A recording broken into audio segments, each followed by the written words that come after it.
So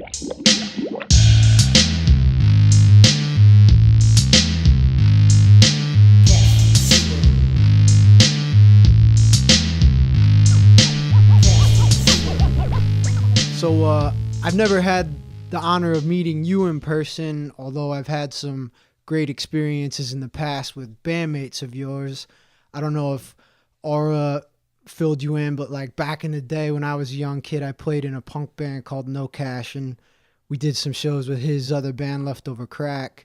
And then Yeah. in my new band, well, that I've been doing for like the past 10 years, Mad Conductor, we actually had Dave Hilliard come into the studio and do a couple songs on one of our albums. Oh, that's cool, man. Yeah, so I've hung out with a couple slackers, but haven't had the chance to meet you yet. Although I have, seen your band, and Slackers is a household name in my world. You know what I mean? Yeah. Well, we get around. We've been around. Yeah, for sure. I mean, you're part of like that wave of music that like brought punk and ska to my generation. You know what I mean? And to like back into the underground. Yeah. Well, I don't know if it ever left, but it was one of those things where we picked up you know the thread, and Yeah.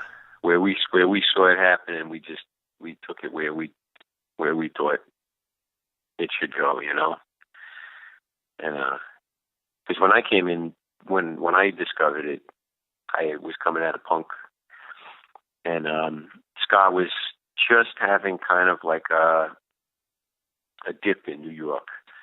It was always this underground scene that young kids always got into. It was like, it seemed like high school kids and stuff like that were really aware of ska. And then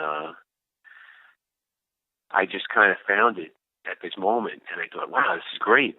And I just caught the tail end of it. And as I was trying to reach for what I saw, it was all kind of disappearing, and they were all turning into funk bands, and they were all quitting, and they were like, this ska stuff, whatever, we're going to play, some new Jack R&B or something. And I was like, what's going on? And this was really cool. But I was lucky enough to find some people that showed me what it was about. And then I thought, man, this is it. Like, this is a great genre. This is it. I can do something, Yeah, and I saw, like, I like to do some research and watch videos and read up on the people I'm talking with, so I don't like ask all the same questions and everything. But I saw like you had a funny quote. You were like, "You want to play some ska? Like nobody's doing it." Like at the beginning of one of the Slackers documentaries, and I thought that was funny. But like you came, there was one of the questions I was gonna ask was how you got into playing ska music, but you were kind of playing punk music before that with Sick and Mad. Is that right? Yeah, that's right. Sick and Mad was my punk band from high school. Okay. And yeah, we would. I mean, it was funny too because anything in the underground mixed and smushed together. Like it's not like, I guess in the West Coast, it seems like people were more defined about what they were into. Like if you were a reggae kid, reggae and ska, like that's where you were at. Or if you were a punk, or even just different kinds of punks, like if you were a skin, or if you were like a hardcore punk or something, like your scene was more defined. But I still get the impression that in the 80s and 90s, like there wasn't quite as much to pick from, and there was no YouTube, and there was no torrents that you could download. You had to find the records, and the bands had to be there for you to watch. So like actually Hilliard talks about it. He says, man, if a band played one ska song, he said, you would go see them. He's like, and you might have to sit through like a whole bunch of new wave or punk or metal or whatever it was, just to hear like one or two ska songs or things that you thought were kind of vaguely ska. Because you were into it and you were trying to find it, and it was a real effort. So we were hearing music, from all over the place, like getting into punk. Kids were playing us metal. Kids were playing us new wave, early dance music, like, from the New York scene that was like overlapping with the mod scene, because all these mods would go hang out in dance clubs with like Madonna and Grace Jones and stuff like that, like, Yeah. it was all this overlap, of stuff. So,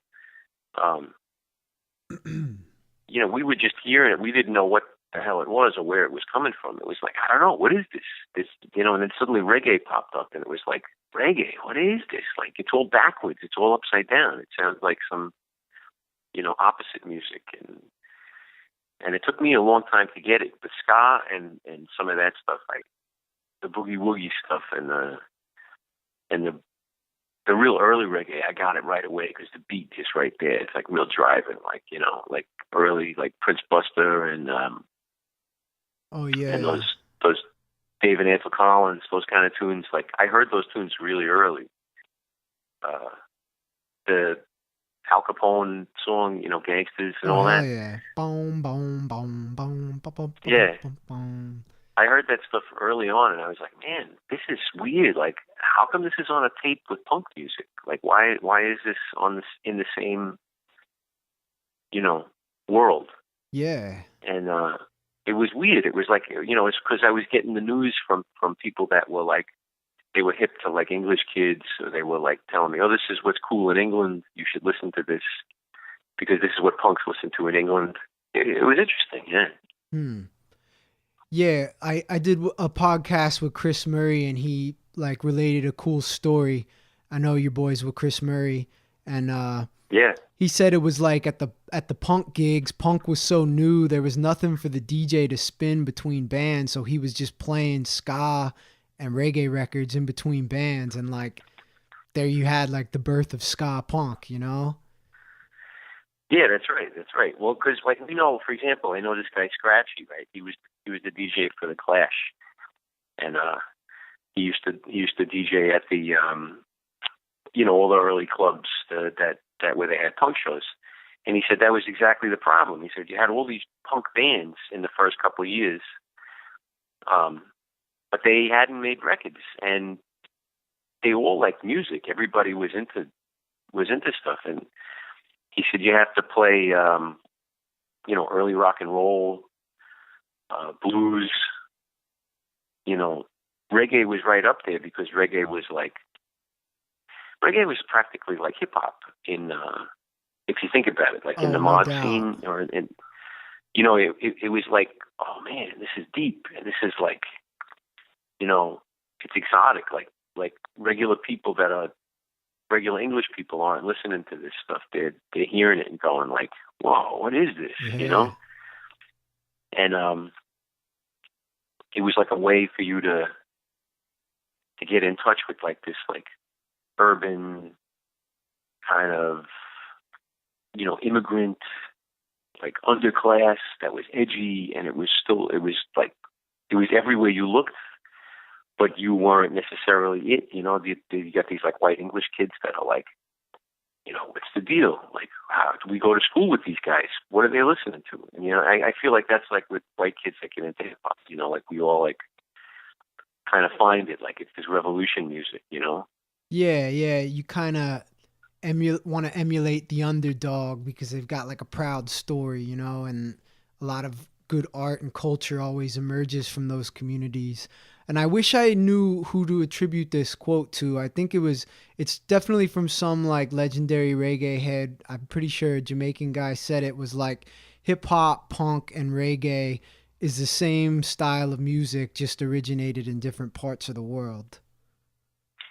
Yeah, I can totally dig that. Like, I remember explaining that to a friend of mine who was really like not digging punk because he's a black kid.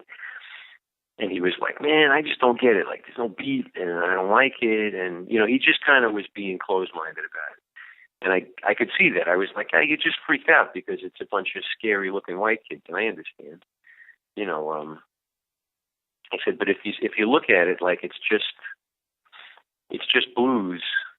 It's just blues and and soul music, you know, from a different context. You know, it's like these guys aren't feeling it the same way that another culture feels it.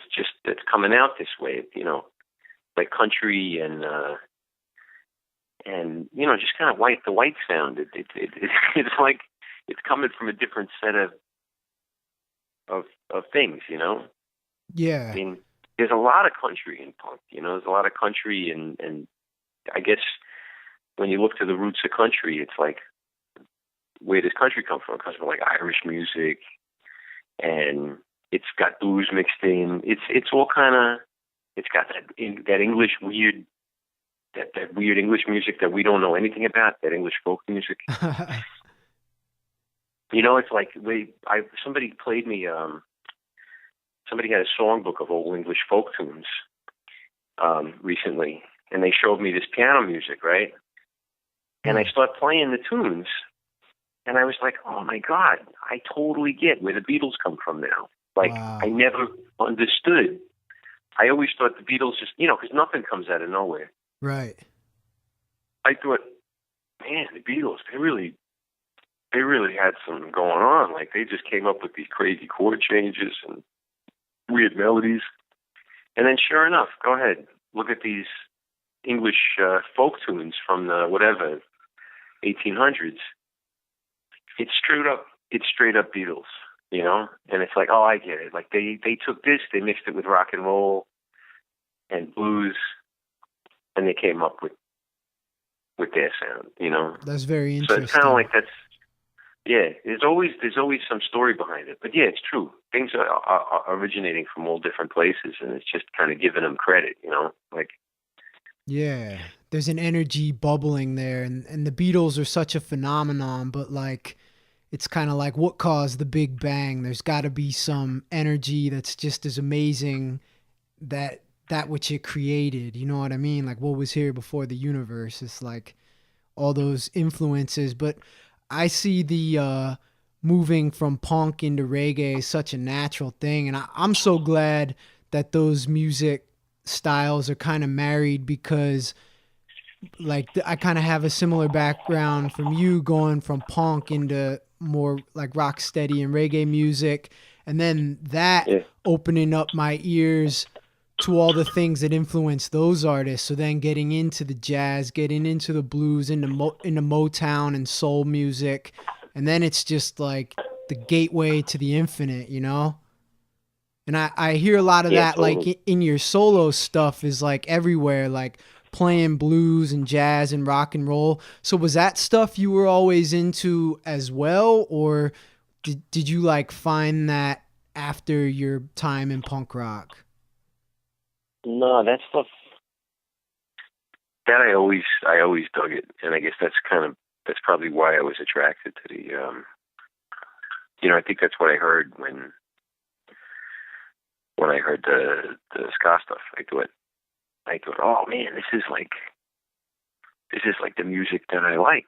You know, it's just like it is like blues. It is like soul music and stuff. It's got that, you know, but yet it wasn't considered like oldies or something to us. You know, like if I wanted to go play in a band that played the Temptations or something like that, or even a blues band, you'd be kind of like you'd be kind of stuck in this like you'd be stuck in a subculture that you didn't want to be in. Like Like you needed to maybe be in like an old.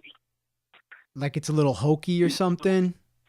Exactly. Yeah, you'd be like an oldies subculture with not that I minded, but you know, people going to see doo-wop groups and stuff, or you'd be stuck with this blues scene, which is the same thing. It was kind of hokey. Like they were trying to do the right thing, but they kept falling into the same trap, you know, and ended up like you know, the coolest of the bunch, right, is like Stevie Ray Vaughan and stuff like that, but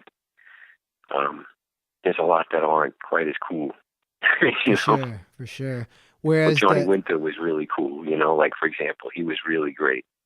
And you could watch him, but the crowd wasn't necessarily moving forward, you know. all right, yeah. Yeah. and the like 60s rock steady and ska from Jamaica remains so fierce and so fresh and relevant. Like you could put those songs on at any time, and whereas they feel like they got that ghostly quality to them, it still hits as hard, as I imagine it ever did, if not harder. Yeah.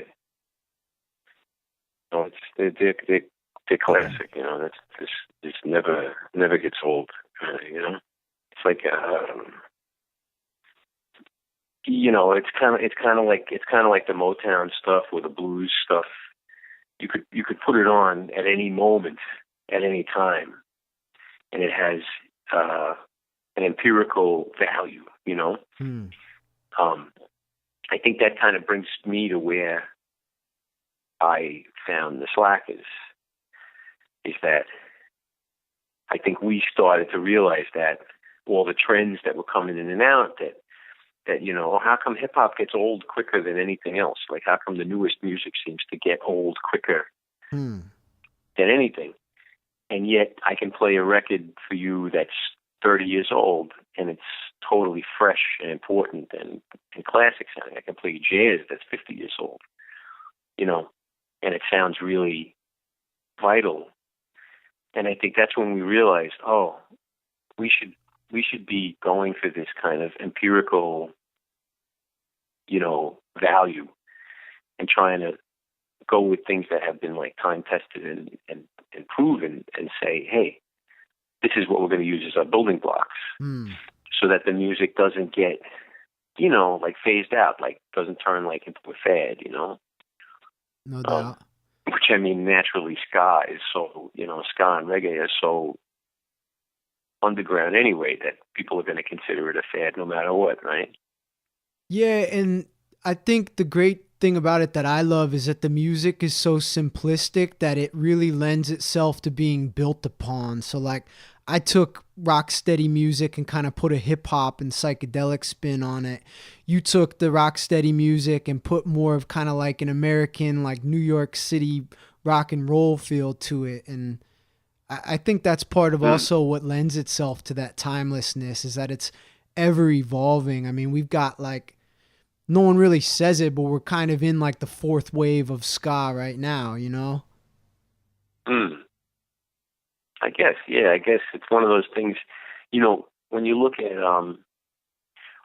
reggae and Jamaican music, even just on its, like, if you go down to its molecular level, like its simplest thing, it's always borrowing from everywhere. Like the very first tunes that Jamaicans played were, or that you want to call ska or whatever, are American style tunes, right? It's like American style R&B. Then they jump to taking Cuban songs and making them into ska. And then they start taking, and then there's calypso songs. And calypso songs all become ska and later become all the early reggae stuff. And God knows where calypso comes from. It comes from all sorts of crazy places, Yeah.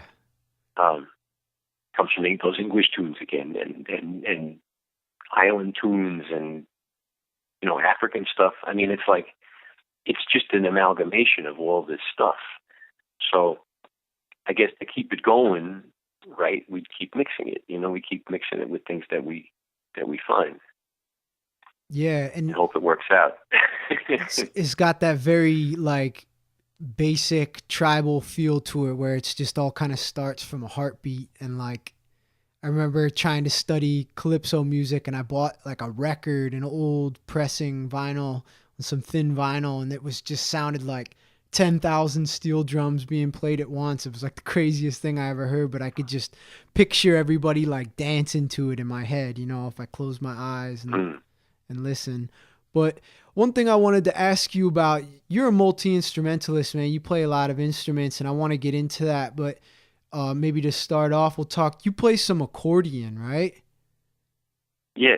And so I grew up in Pennsylvania, and so like always at the festivals in the summertime and everything, hear a lot of polka music. And I never really picked up on it as a kid, but it's got so many similarities to ska and reggae music within that polka. Do you think that's like just the basic core of folk music is always kind of come back to that upbeat? Do you find that in your accordion playing, the similarities? Well, yeah, I mean, sure, something like accordion is naturally, I think it's designed to do that boom bump boom bump boom bump, like just the way you play it. Yeah. It lends itself to that. I don't know if that's the way that somebody first made the accordion to be played, but I know that the way your fingers line up, that it makes you do that beat if you want to have a rhythm. And it's just rhythmic playing. It's not really so much about like an upbeat. You're going to find that everywhere you go. I mean, Irish music's got it. Everywhere you look, there's an upbeat. Maybe in the East it's not as popular. Then they're more droney.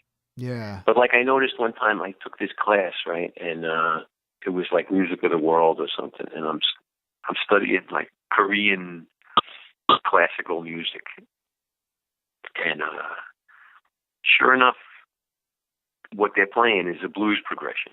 And I was like, oh my God, I'm like, of course, because the blues progression, that 1-4-5, just sounds good to the human ear. There's just something about it. And, why argue with it? Why try to make it untrue? It's what we want to do. I mean, accordions are set up the same way. It goes fourths one way, it goes fifths the other way. So you're naturally playing 1-4-5. Your fingers that are closest are going to play those chords. So it's like, these are kind of like human truths. You know what I mean? Yeah. There are places where it doesn't happen, but I'd say more often than not, it happens. Even if it's subtle, we're kind of gravitating towards these truths, that exist throughout humanity, and that's kind of like, in some ways, I don't even hear genres anymore. I don't hear country versus reggae versus blues or soul or Irish music, or I hear it's all the same. It's like, oh, it's all the same music. And I went to Japan one time, and these guys are playing this thing called shamisen, which is this like 3-stringed instrument. Beautiful. And they're playing it. They're up in the mountains, and I'm like, oh my God, they're playing Delta blues. Like that's all it is. It's just slide guitar, Yeah. with a slightly different sound. That's it. Yeah. Is there semitones on that instrument? I know, like you were saying, maybe things are musically different in the East. I know, like Indian music uses a lot of semitones. When you took that class, and learning about the Korean music, is that something that they talked about, like having like different scales than in the West? Oh yeah, sure.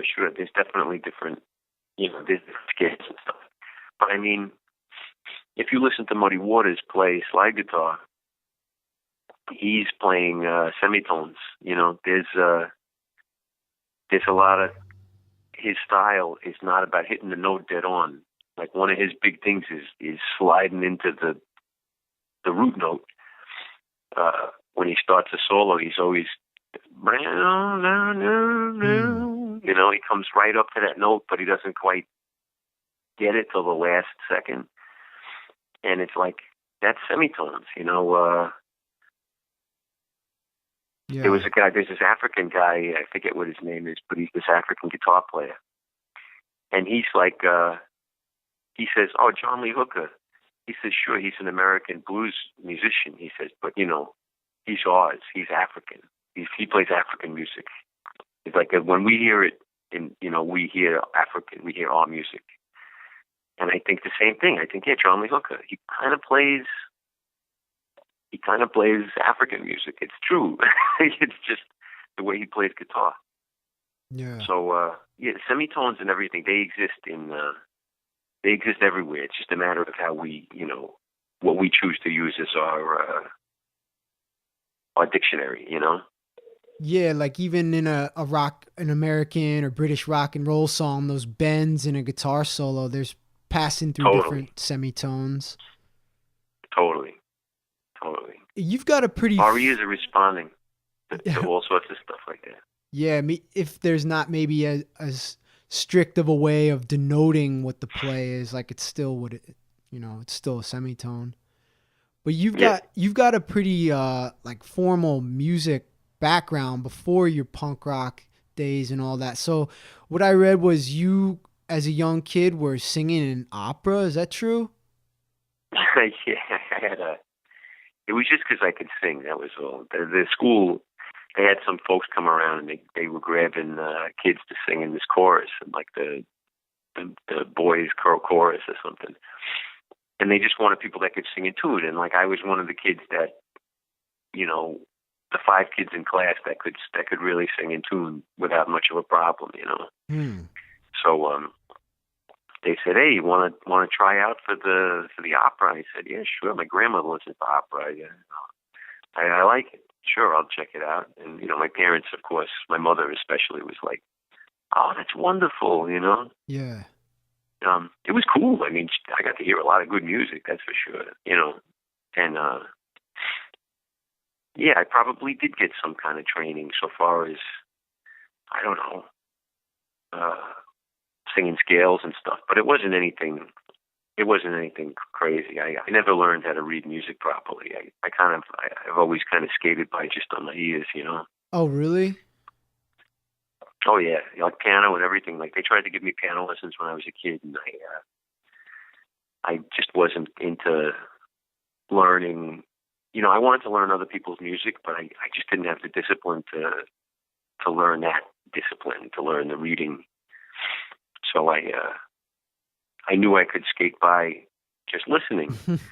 And my piano teachers, I remember one or two. I mean, I only had a couple piano teachers. They were like, "What are you reading? You're not reading this. You're kind of playing it, but where are you getting these notes from?" And like because they were all coming off the page, and me, I was just listening to the song when I went home. I'd try to find it on the radio or find a copy on a record. Go to the library or something and try to copy it. And because I'm a folk musician, that's what I am. I play rhythm, I play chords, I make up my own melodies, I write my own words. I've been doing that since I'm a little kid, and that's where my nature is. Not everybody's got that, and then I don't have the read music and play what's on the page thing. I don't have that. So do you have some kind of like, is there some association in your mind to be able to sing in key? Like, do you see music like in color in your mind, or is there some secret that you follow to be able to do all that without like knowing how to read Nah, music? it's Or nah, I don't know. It is what it is. Like I always kind of knew what sounds in key. Sometimes I don't. Sometimes I'm hearing things that I think are right, and they're not necessarily right. Sometimes I hear things they sound wrong, and later on I go, "Oh, that's actually really cool." Like Dave would play some saxophone stuff, and I'd be like, "What note is that, man? You can't start on that note." hmm. And he'd be like, "Oh man, don't be a square. Like you can start on whatever note you want." And I was like, I listen back now and I go, "Oh, you're right. It is a really cool way to start." But in some ways I got this I got this mind for like sweet harmonies, right? They all got to be in the right key, they all got to be in the chord, you know. It's probably some Italian thing. You think so? It could be, those melodies. I discovered that Roy Orbison, all those Roy Orbison songs, a lot of them are old Italian folk songs. Hmm. I got this old Italian folk record, and I was like, "Oh my God, they're singing Blue Bayou. They're singing Crying, crying over you." It's like it's Mhm. these crazy they're like operatic, pretty Italian melodies. Yeah. You know, they always said he sounds like an opera singer, you know?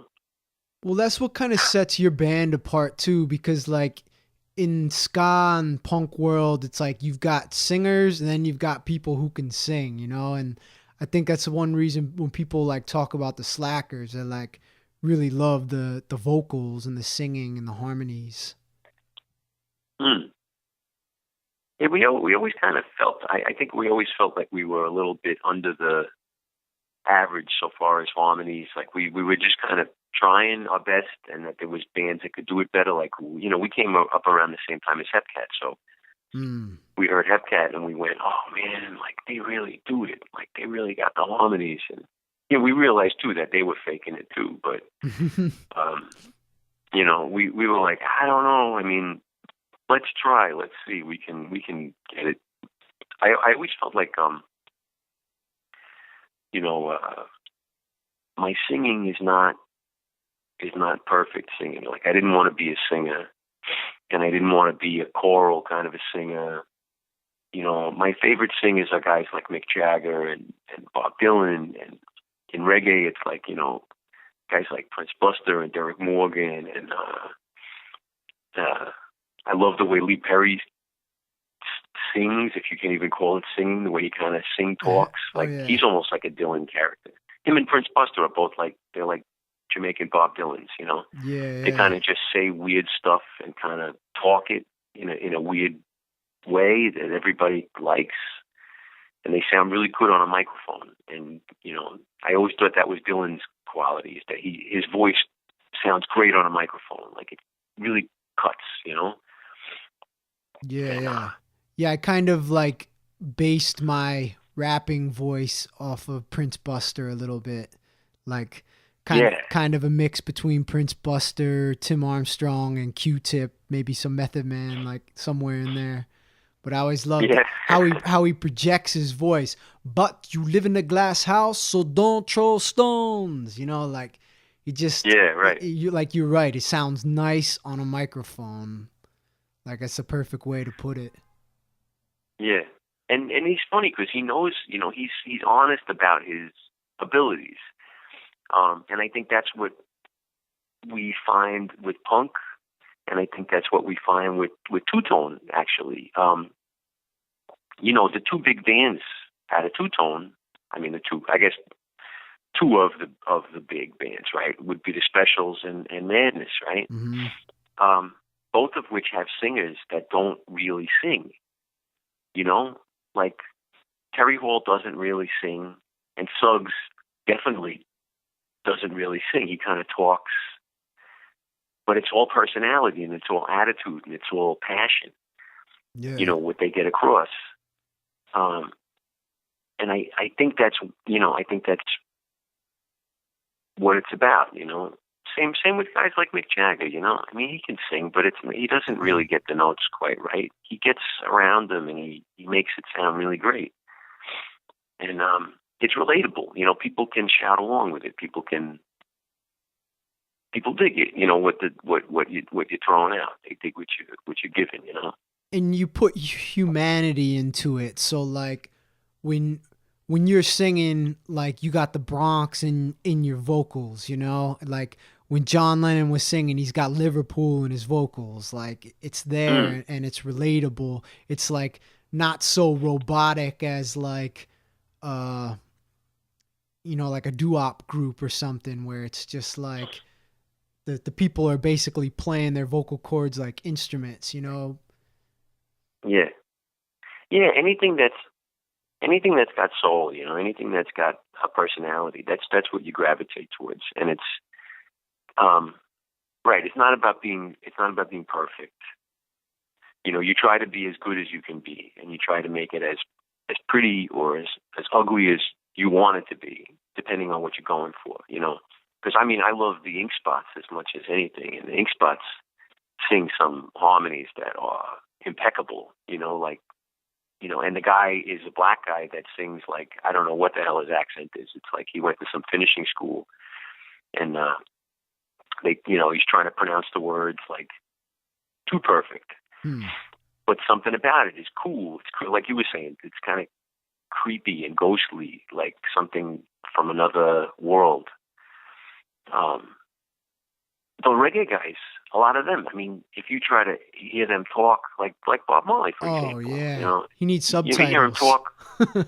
Yeah, in an interview, you never understand. But when he sings, he puts on a voice that it gets it across. You know, Yeah. and it's as much about inventing yourself, inventing your own sound, and inventing what you think works.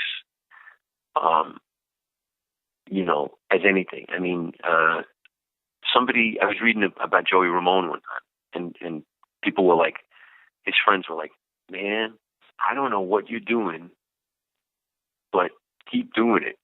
But Mm. like, what the hell is it? You know, like, because you look at it, you go, "Yeah, what the hell is that? Where did you come up with that?" You know? Yeah.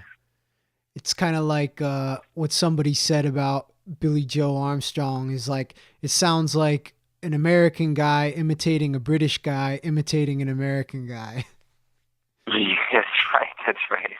But my theory with that is like I think that when you grab the mic as a frontman in a band, you're so passionate about what you're doing, and that passion is driven by the music that inspired you. You're kind of gonna like emulate those voices and those accents when you're singing, even if you're playing your own style of music. Like it's gonna creep through in there. Like so, when the Beatles were singing, it's kind of like they were all listening to Delta blues guys, but they're not necessarily singing in a British accent, but the energy is still there. Plus, that's just like the music of the world, man. Like sharing culture, Yeah. and it's a really beautiful thing. Well, you know, in some ways too, you're just kind of channeling stuff. Like you're not really. If you ever listen to anybody talk about songwriting, like any of the big guys, like they all say the same thing, and it's crazy. I don't know if it's just one guy said it once and it resonated, but it's like you don't know necessarily where it's coming from, but sometimes there's a voice that just kind of comes through, Mm. and you're there to pick it up. You know, I mean, I've heard even people telling me about when they make up jokes, like comedians, or they'll say like, "Yeah, you came up with this funny voice. Where did it come from?" I don't know. It just kind of came out of nowhere. Like I started doing it, and everybody started laughing, and so I kept doing it. You know, and Yeah. it's like that with songs. You know, you're like, I don't know what this song is. Like, it just kind of popped in my head. It might be 10 different songs that I heard over the course of a few years, or it might be really like a radio transmission that you dial in, and it just kind of comes through, and you're like, I don't know, what voice is that? I don't know.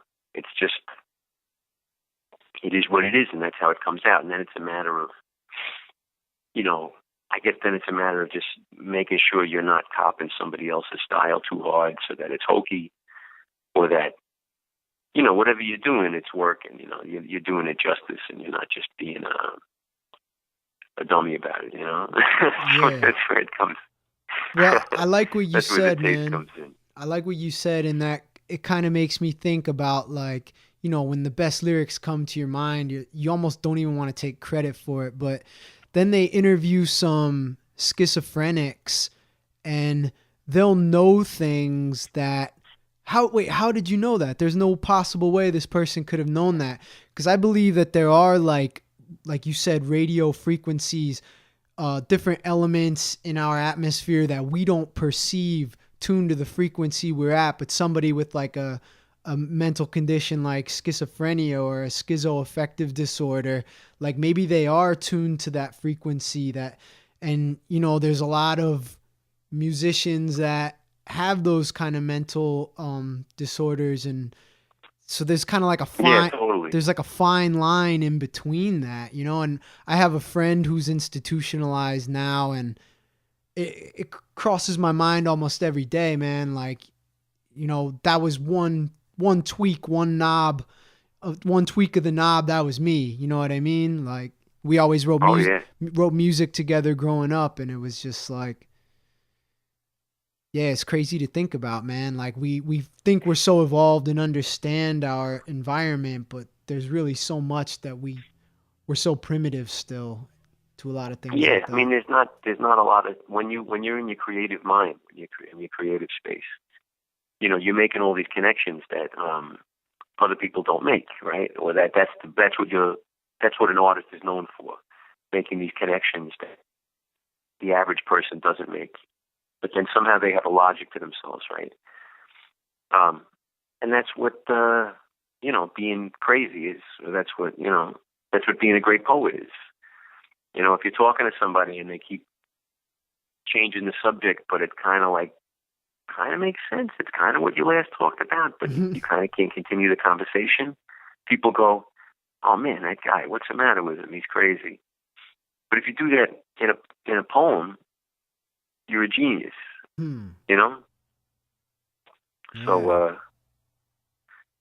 it's just a matter of the context. I mean, I got friends of mine that are real smart guys. Scientists and stuff like that. I mean, they are like kooky characters, man. They're not your average. They're not your average guy. And when you talk to them, you know that. But that's the kind of mind that that finds those connections. And it's too bad in some ways we don't celebrate it as much. There's other cultures that celebrate it. The primitive, I guess you want to, whatever. They stopped using the word primitive these days, I guess. But earlier cultures,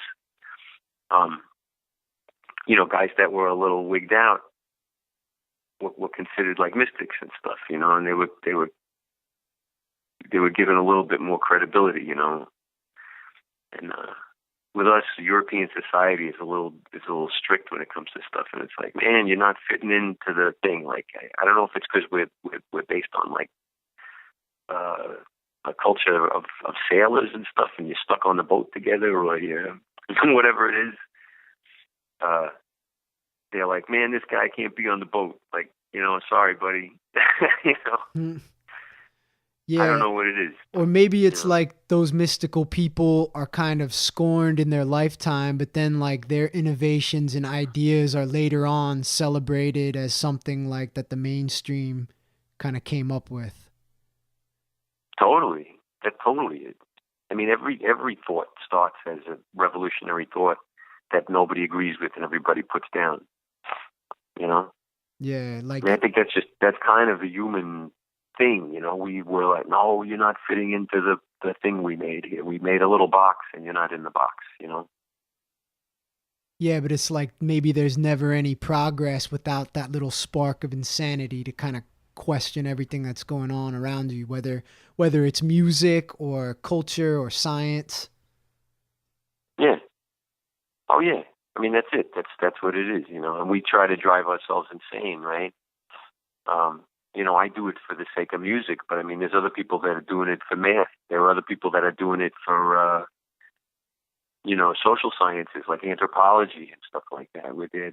You read their stuff and you're like, what are you talking about? What are you thinking about? And one of these guys comes up with the thing, and it just happens to be like, oh, you got it, man. You hit it. You hit it on the head, Yeah, special times and places, and it kind of brings me into the next question I have for you. Like, so you were talking in the beginning of our discussion about like your time when you were transitioning from punk to ska, but like in my research, I see that you were also kind of part of that wave that like started that whole special era in New York City. And I kind of always lived vicariously through my cousin Chad, who's a guy who got me into punk music and then subsequently got me into rock steady music later, and then into funk and the Beatles and everything. He was always kind of like my guiding light in music, but he ran with the skinhead crew in Long Island called HBC, and they had all the moon ska records, you know what I mean? And like growing up, like seeing that label and looking at his record collection and just being like, wow, like what is this stuff? And just thinking about, and he talked to me about going out to the shows, and he's like, yeah, and you want to look sus, and you'd be walking up the steps and you'd scuff your Doc Martens. And I'm like, wow, like just thinking about walking up the steps into like a New York City club to see some ska bands with your skinhead crew. It's like one of those magical eras. So you were one of the first bands on that label, and to work within that scene. What were those times like, man? That must have been like a very special era. Well, I guess, like I was saying, when I came into the ska scene, it had already had a long life. Well, not a long life, but it had already had a considerable life before I showed up. Like, people were digging it since the early '80s, right? Like, even late '70s, there was a band in New York called the Terrorists Hmm. that they even had Lee Perry like produce their record or something. I think they made their record in like 1979 or 1980 or something. Wow. Um, I can't remember, but it was early, and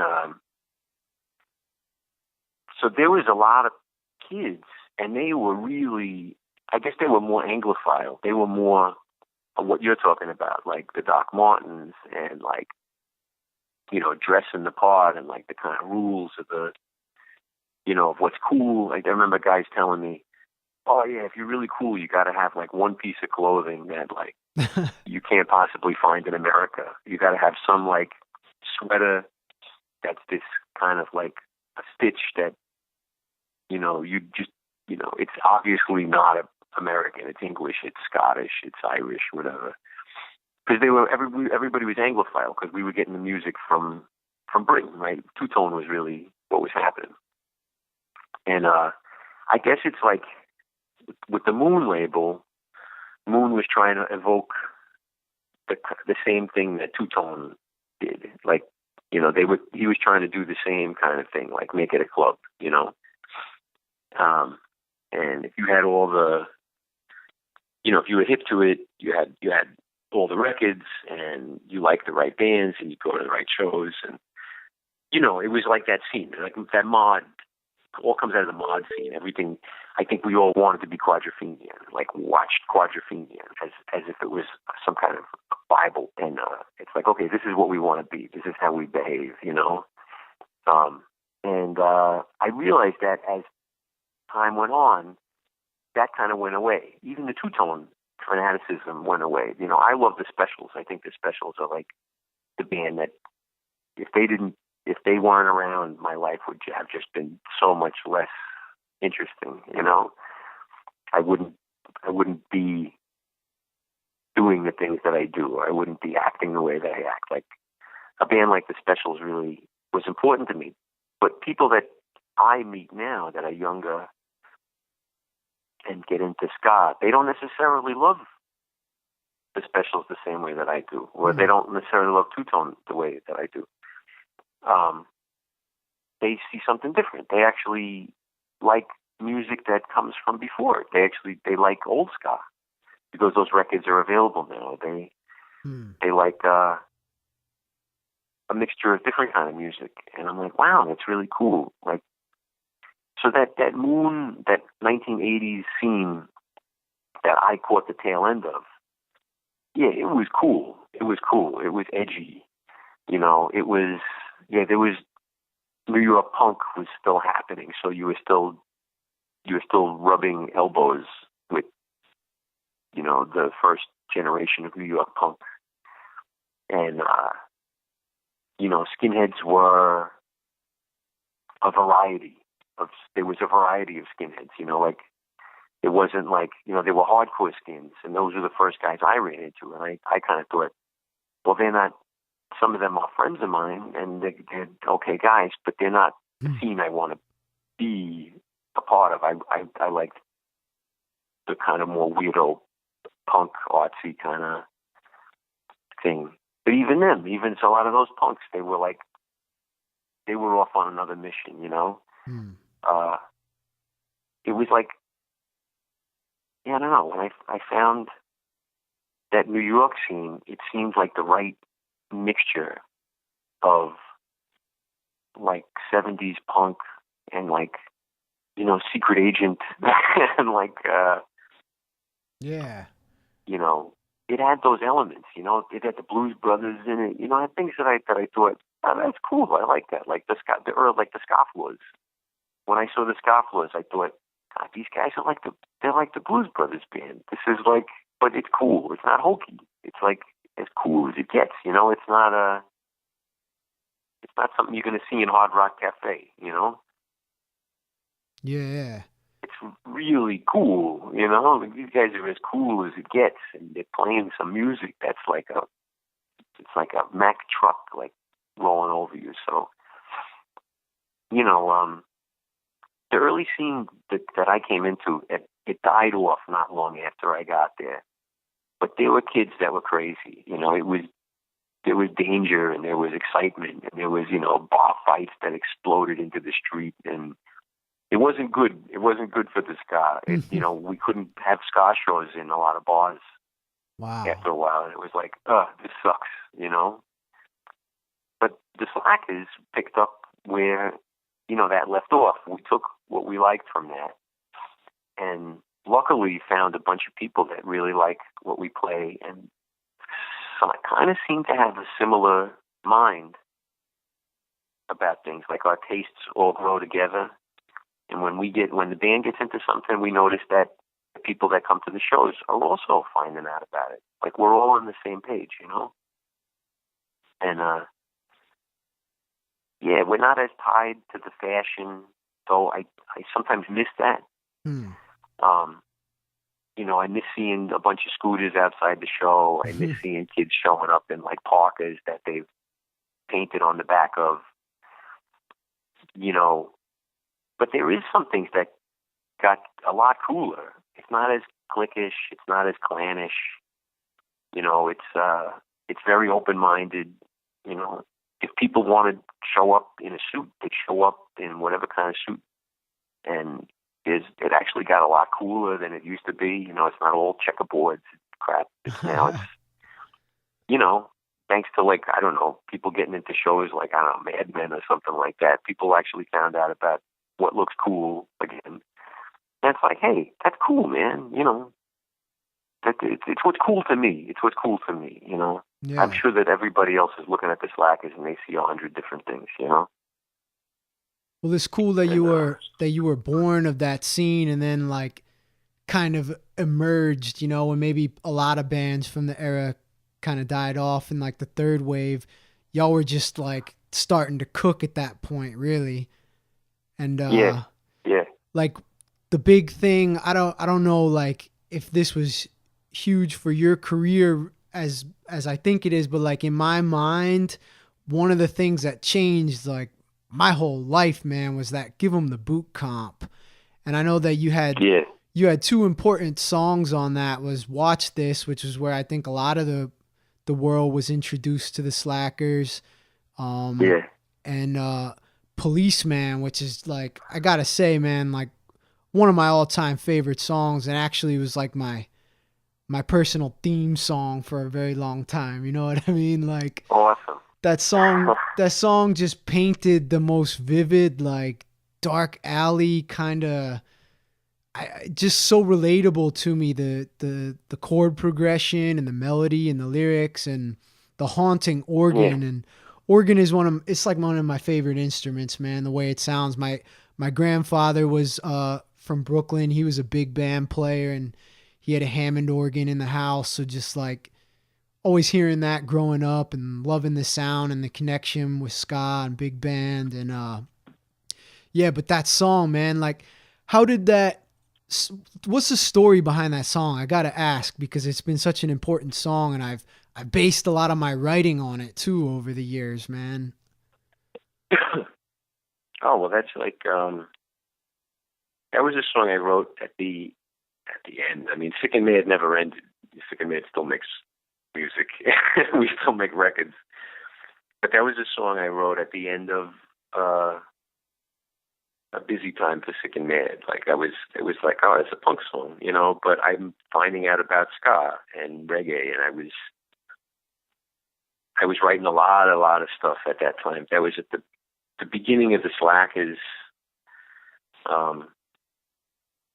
You know, I had heard a lot of music, and I thought, oh yeah, you know, I know how to write weird chords, because coming out of, I mean, I guess it's just my nature to write some weird chord changes. Yeah. But those are like punk chords, you know, those are like hardcore. That's like basically what you would do in a hardcore song, you know. You know. Yeah, yeah. But it also sounds like the beat, you know, it sounds like the English beat. It also sounds like, you know, the Specials, or it could be anything. And you know, and then of course what was going on at the time? Everything was exploding. It was the early 90s. It was like late 80s, early 90s. There was actual, you know, race riots happening, you know, which was like crazy. It was like, what the hell's going on? Where this ain't the 60s anymore. We're having race riots, you know? I mean, it's not like it stopped. It happened a couple of years ago again, right? But, you know, it was just one of those things. I wrote it. I must have been, I think I just moved out. I can't remember where I was living. I think I was living on 23rd Street, so I must have been about 19 or something when I wrote that. And it was just one of those that I thought, the Slackers are not digging this sound. Or there was a couple songs we did that was around that time that seemed like it wasn't really the Slackers' personality. It was like I wanted another band that was not the Slackers, and the Slackers were going more boogie woogie and jazz and stuff. And I thought, cool, I can still say things I want to say and keep those elements, you know. But these other songs got kind of relegated to like, one day I'll find a band to play these songs with. And you know, I went to play with Rancid. We were doing these demos. You know, they were writing Life Won't Wait, so they were really big in ska, and I was kind of the ska, you know, expert, one of the ska experts, if not the one that they brought in, you know. And playing organ all over everything. I played bass and guitars and all sorts of stuff, and we just did these demos. And that one was real organic. Like, it was like, this one is really working, you know, and everybody kind of put their 2 cents in, like, this would sound cool if we did this, or, hey, what if I sing this? What if, what if you put the organ part in the beginning too, instead of just, you know, once the music comes in. And it just really happened, you know, and it was it's a lot of my talents. It's a lot of the things I'm good at, you know, but that was a moment, you know, and I was like, this is great. Like, you know, a song that I wrote a bunch of years back. At that time, it was like 7 or 8 years old, that song. Wow. You know, it's seeing the light of day on a really cool record that everybody's listening to. And I was like, oh my God, this is crazy, you know? Yeah. So let me get this straight, because the Silencers was like a project between you and Rancid and a couple. Did I read that a guy from the Vandals was also involved in that? Yeah, when we went to go demo we just went to go make demos. Basically, Tim was really good about, he had a good ear for people that he liked. And he would say, hey, let's get together and play. You know, kind of like I would do in New York, or like anybody would do. Hey, let's get together and play, see if we come up with anything. But of course, he had a hit record just then. So it was like a dream come true, you know. He's like, yeah, let's get together and play. But let's do it in like Sunset Sound in LA, like where the Doors recorded and where like Prince recorded, and, you know, like Jimi Hendrix mixed a record, you know. It's like, okay, let's do that. And he got Josh Freese, who played with the Vandals. I don't know if he's original. I don't know if he's a Vandal guy, but I know that Josh Freese is one of the most badass drummers, like, in the world. Like, he is just a badass. Oh, I love the drums on that track, man. How he starts to go into the double time, but then slides back into the single time, man. It's just like so tasteful. Yeah. Yeah, he's amazing. He's amazing. And a lot of those demos are really special, like things that ended up on Life Won't Wait. Like, there's a song called Cash, Culture, and Violence. Yeah, with the singer from Mighty Mighty Bosstones is on that, right? Right. But the original of that song was a really bizarre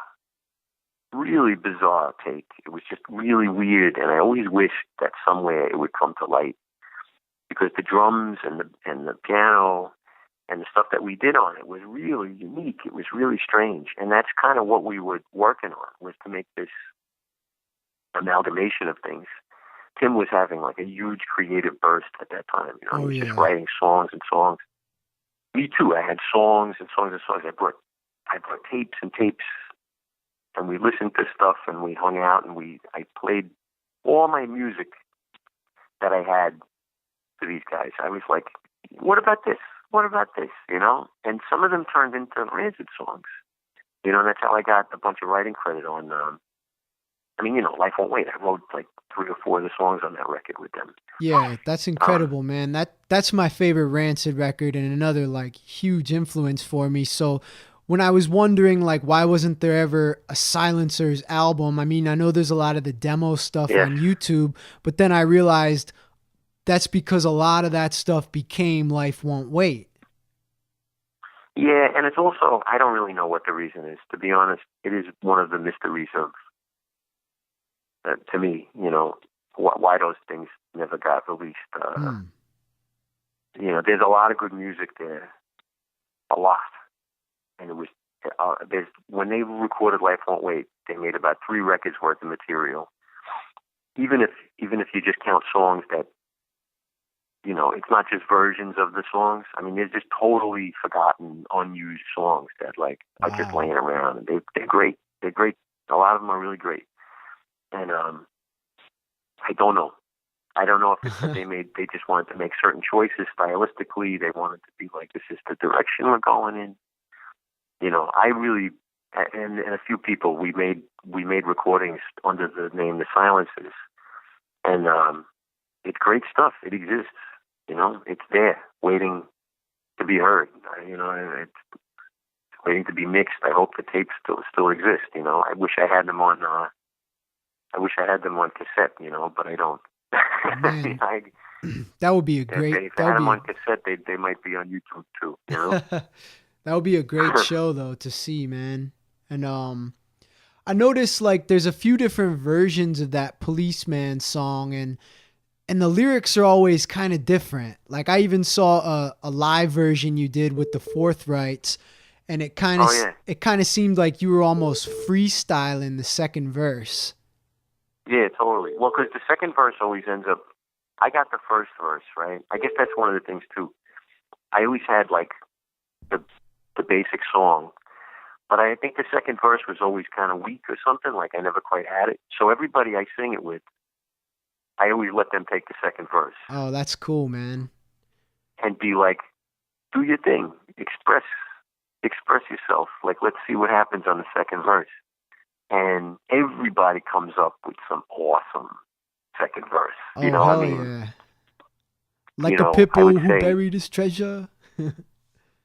Yeah, and I mean, there's the Sick and Mad version, and Happy came up with wicked second verse. That was like, what? You know, because it was his perspective on, you know, he's a teacher, you know, and his thing was like, man, this is what I'm hearing. I did a version with Maddie Ruthless, and she came up with a wicked second verse, you know? Yeah. Everybody seems to come up with something cool, and then when I'm alone singing it, you know, I just go all beatnik about it, and I just kind of run with it. Yeah, she's actually a friend of mine. I used to live in New Orleans, and I remember when y'all were working on that, and I was like, wow, you know what I mean? Because that song was so huge to me. Yeah. That version is particularly cool. I really love her version with the Forthrights and everything. That combination, though it was not meant to be long-lived, the Forthrights and Maddie Ruthless, when she was in that combination, when it was the Forthrights playing the music and I was singing and she was singing, that was like, it was pretty damn cool. That 45 is awesome. Yeah, The Sky is Dead. Yeah, I'm happy that song managed to live. You know, I there's a few songs I would always be like, oh, if this was this only song I was remembered for, I'd be like, oh, you know, maybe not Shudder, but I'd be like, you know, we could have picked a better one, you know. But you know, I hear that with a lot of songwriters. But Policeman is really cool. I get some, you know, I lucked out that song had legs that ran further than I thought. You know, maybe it keeps running. It's cool. You know. What kind of drugs? You say I take drugs in the closet while the class is going on. Was there like a specific drug or just getting high on whatever? It's just about everybody I know. You know, it's just that's everybody I know. You know? Yeah. That's people coming to school, you know, tripping on acid. That's like the guy who passed me the note during my next period class that he was like, I just smoked crack during lunch. Like, you know, it was like, I was like, what? You did what? School was crazy. You know? Everybody was crazy. I mean, I didn't even go to a crazy school. My school was like mellow. And even then, you know, that's what was going on, you know? When you look at the credits on Life Won't Wait, man, it's like you were part of the band. Like you played on almost every song, and then you wrote a lot of the stuff. And some of my favorite songs, like another one that was a big life changer for me, was Crane Fist, man. And like, oh yeah, your piano on Crane Fist. Like I was just reading those credits today to make sure, and I was like, holy shit, man, that song is so crazy to me. I always thought it was kind of like, I'm a big hip hop head, and I always thought it was kind of like a Wu-Tang Clan shout out because they've got that like Kung Fu movie sample in the beginning. Is that right? Did they ever like? Yeah, totally. Okay. It's totally that vibe. I mean, I don't know if it's like Wu-Tang in particular, but probably. And then Tim comes in rapping and. Yeah. Yeah, because like we were saying, it all overlaps really, really cool. You know, it's like that. Yeah, and you co-wrote or wrote the song "Wrongful Suspicion." Yeah, I wrote the lyrics. Oh shit, to that one, right? That's so cool because one of my band's biggest songs is a song called Members Only, and I actually steal that line. I say, now I'm being held under wrongful suspicion, all bundled up in an awkward position. So I always thought I was quoting Tim Armstrong, but that's your quote. Yeah, well, I guess, I mean, I'm trying to think who wrote what. I mean, it was one of those things. I probably wrote most of the words to that one, if I remember. Wrongful Suspicion was one of the ones that was really my song. But it was cool, man. You know, like when you're with people that are really creative and you're all kind of grooving and vibing on shit, you know, it's like it all happens and you're like, oh, this is great. Like I didn't know.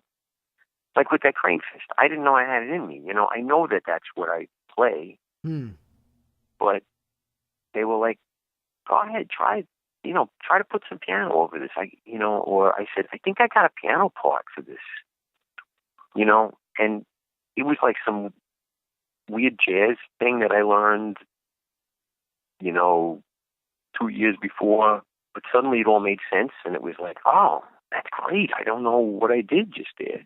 And so, yeah, it's kind of like on a lot of those tunes. You know, there was a lot of creativity. You know, I play guitar on one of those songs. What is it? On Who Would Have Thought, right? There's a country part. Dun, dun, dun, dun, dun. It falls on you. It falls on me. Self-annihilation, catastrophe. Hoover Street. Yeah, so I'm the guy playing the lead country guitar on that part. Oh, cool.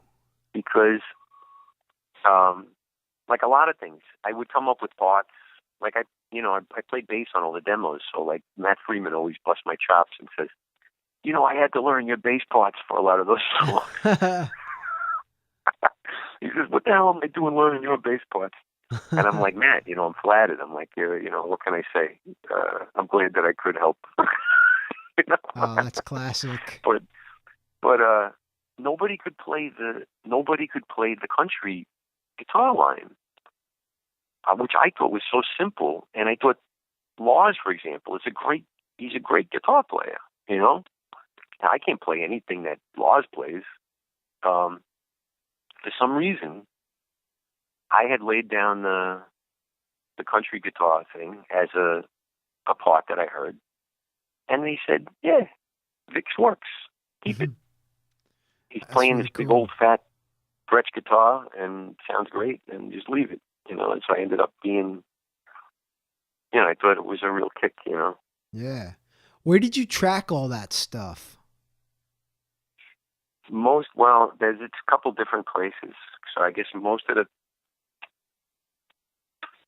that would have been at Sunset Sound in Los Angeles. But then they also did like that Crane Fist and stuff was done at it was a place. It was a beautiful place in Marin County. I can't remember what it was called. Like the Cave, the Bat Cave, or something.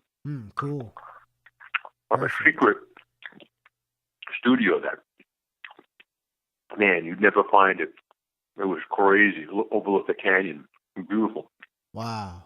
And then, of course, we brought them to New York because they really liked our stuff, and they wanted to know how we got our sound for some stuff. They were asking us, "What are these weird little toy instruments you use on Virgin City records?" We're showing them like, "Yeah, you go to Toys R Us and buy this xylophone, or buy this fake mic, the microphone that has the little reverb spring in it. Oh, cool. Sing into that, And so we brought them to New York, and they used the Coyote Studios, which was the one that the Slackers recorded, and Southern All Stars and all of our bands recorded all of our records in the 90s. It was in Williamsburg, Brooklyn, before Williamsburg was cool, when it was still just full of, really, really ugly hookers and like, industrial supermarkets and stuff like that, Perfect. Trucking. Yeah, they got around. When they came in, they were crazy. I mean, they were crazy. It was like a legendary thing. They showed up with a pallet full of tapes. Like they had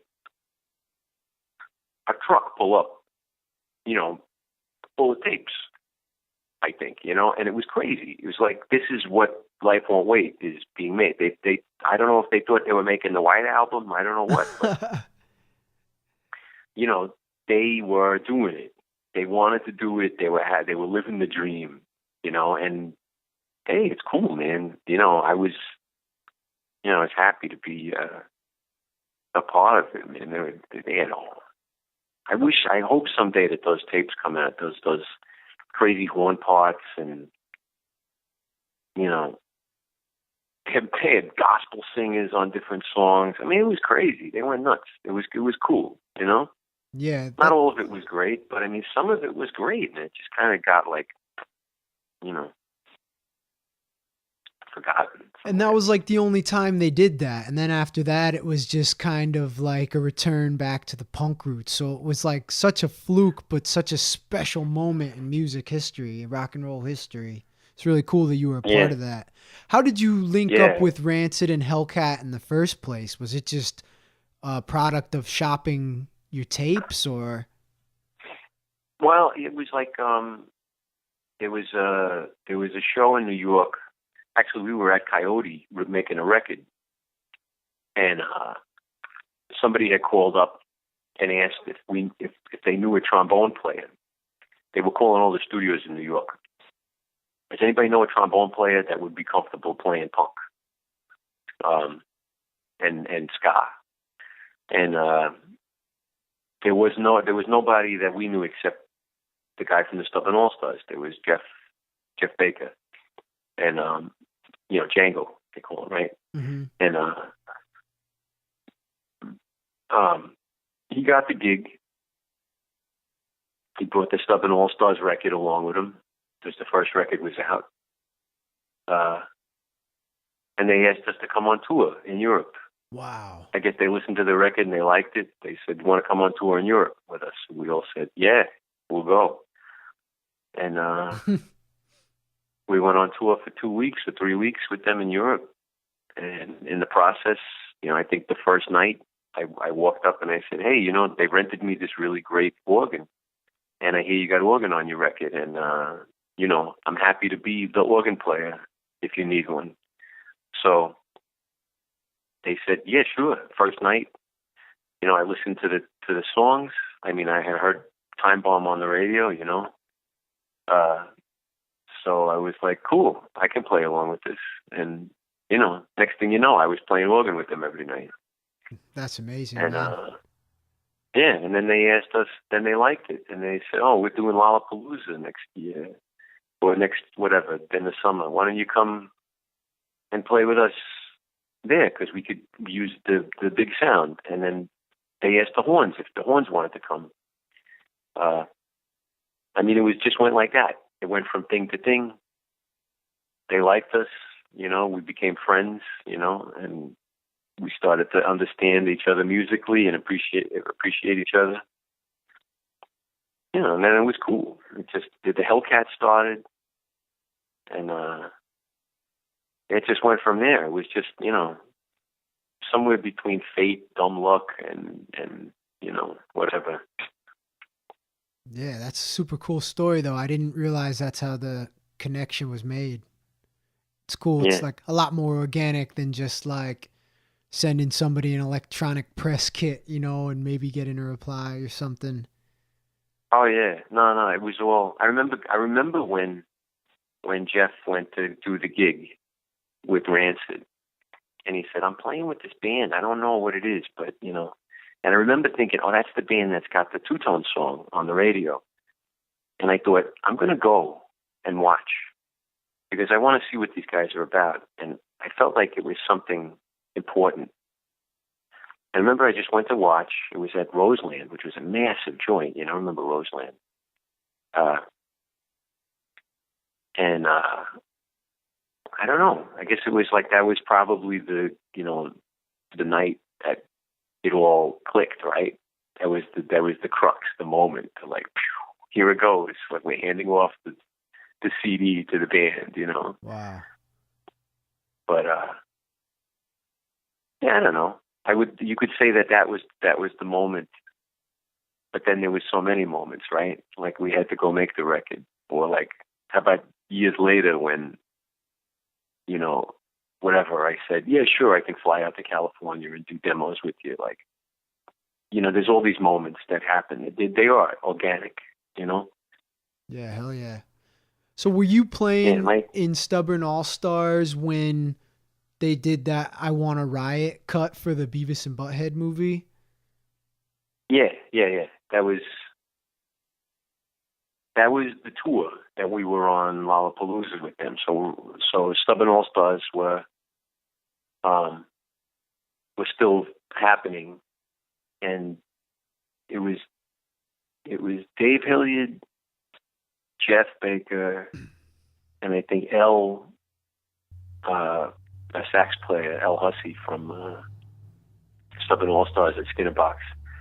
We were all on tour with Rancid at that time, and Rancid said, we got one song. They asked us to do Beavis and Butthead. They said, we want you guys on the session because we want to make it like a big sounding tune. They said, we got this one tune, and then we have space to record another one. And we're thinking of doing like an instrumental or something.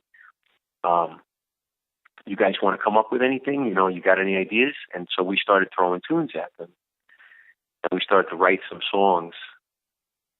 And I think that's when Dave wrote one of his first Rocksteady 7 songs, one of the songs that comes out on the Rocksteady 7 album.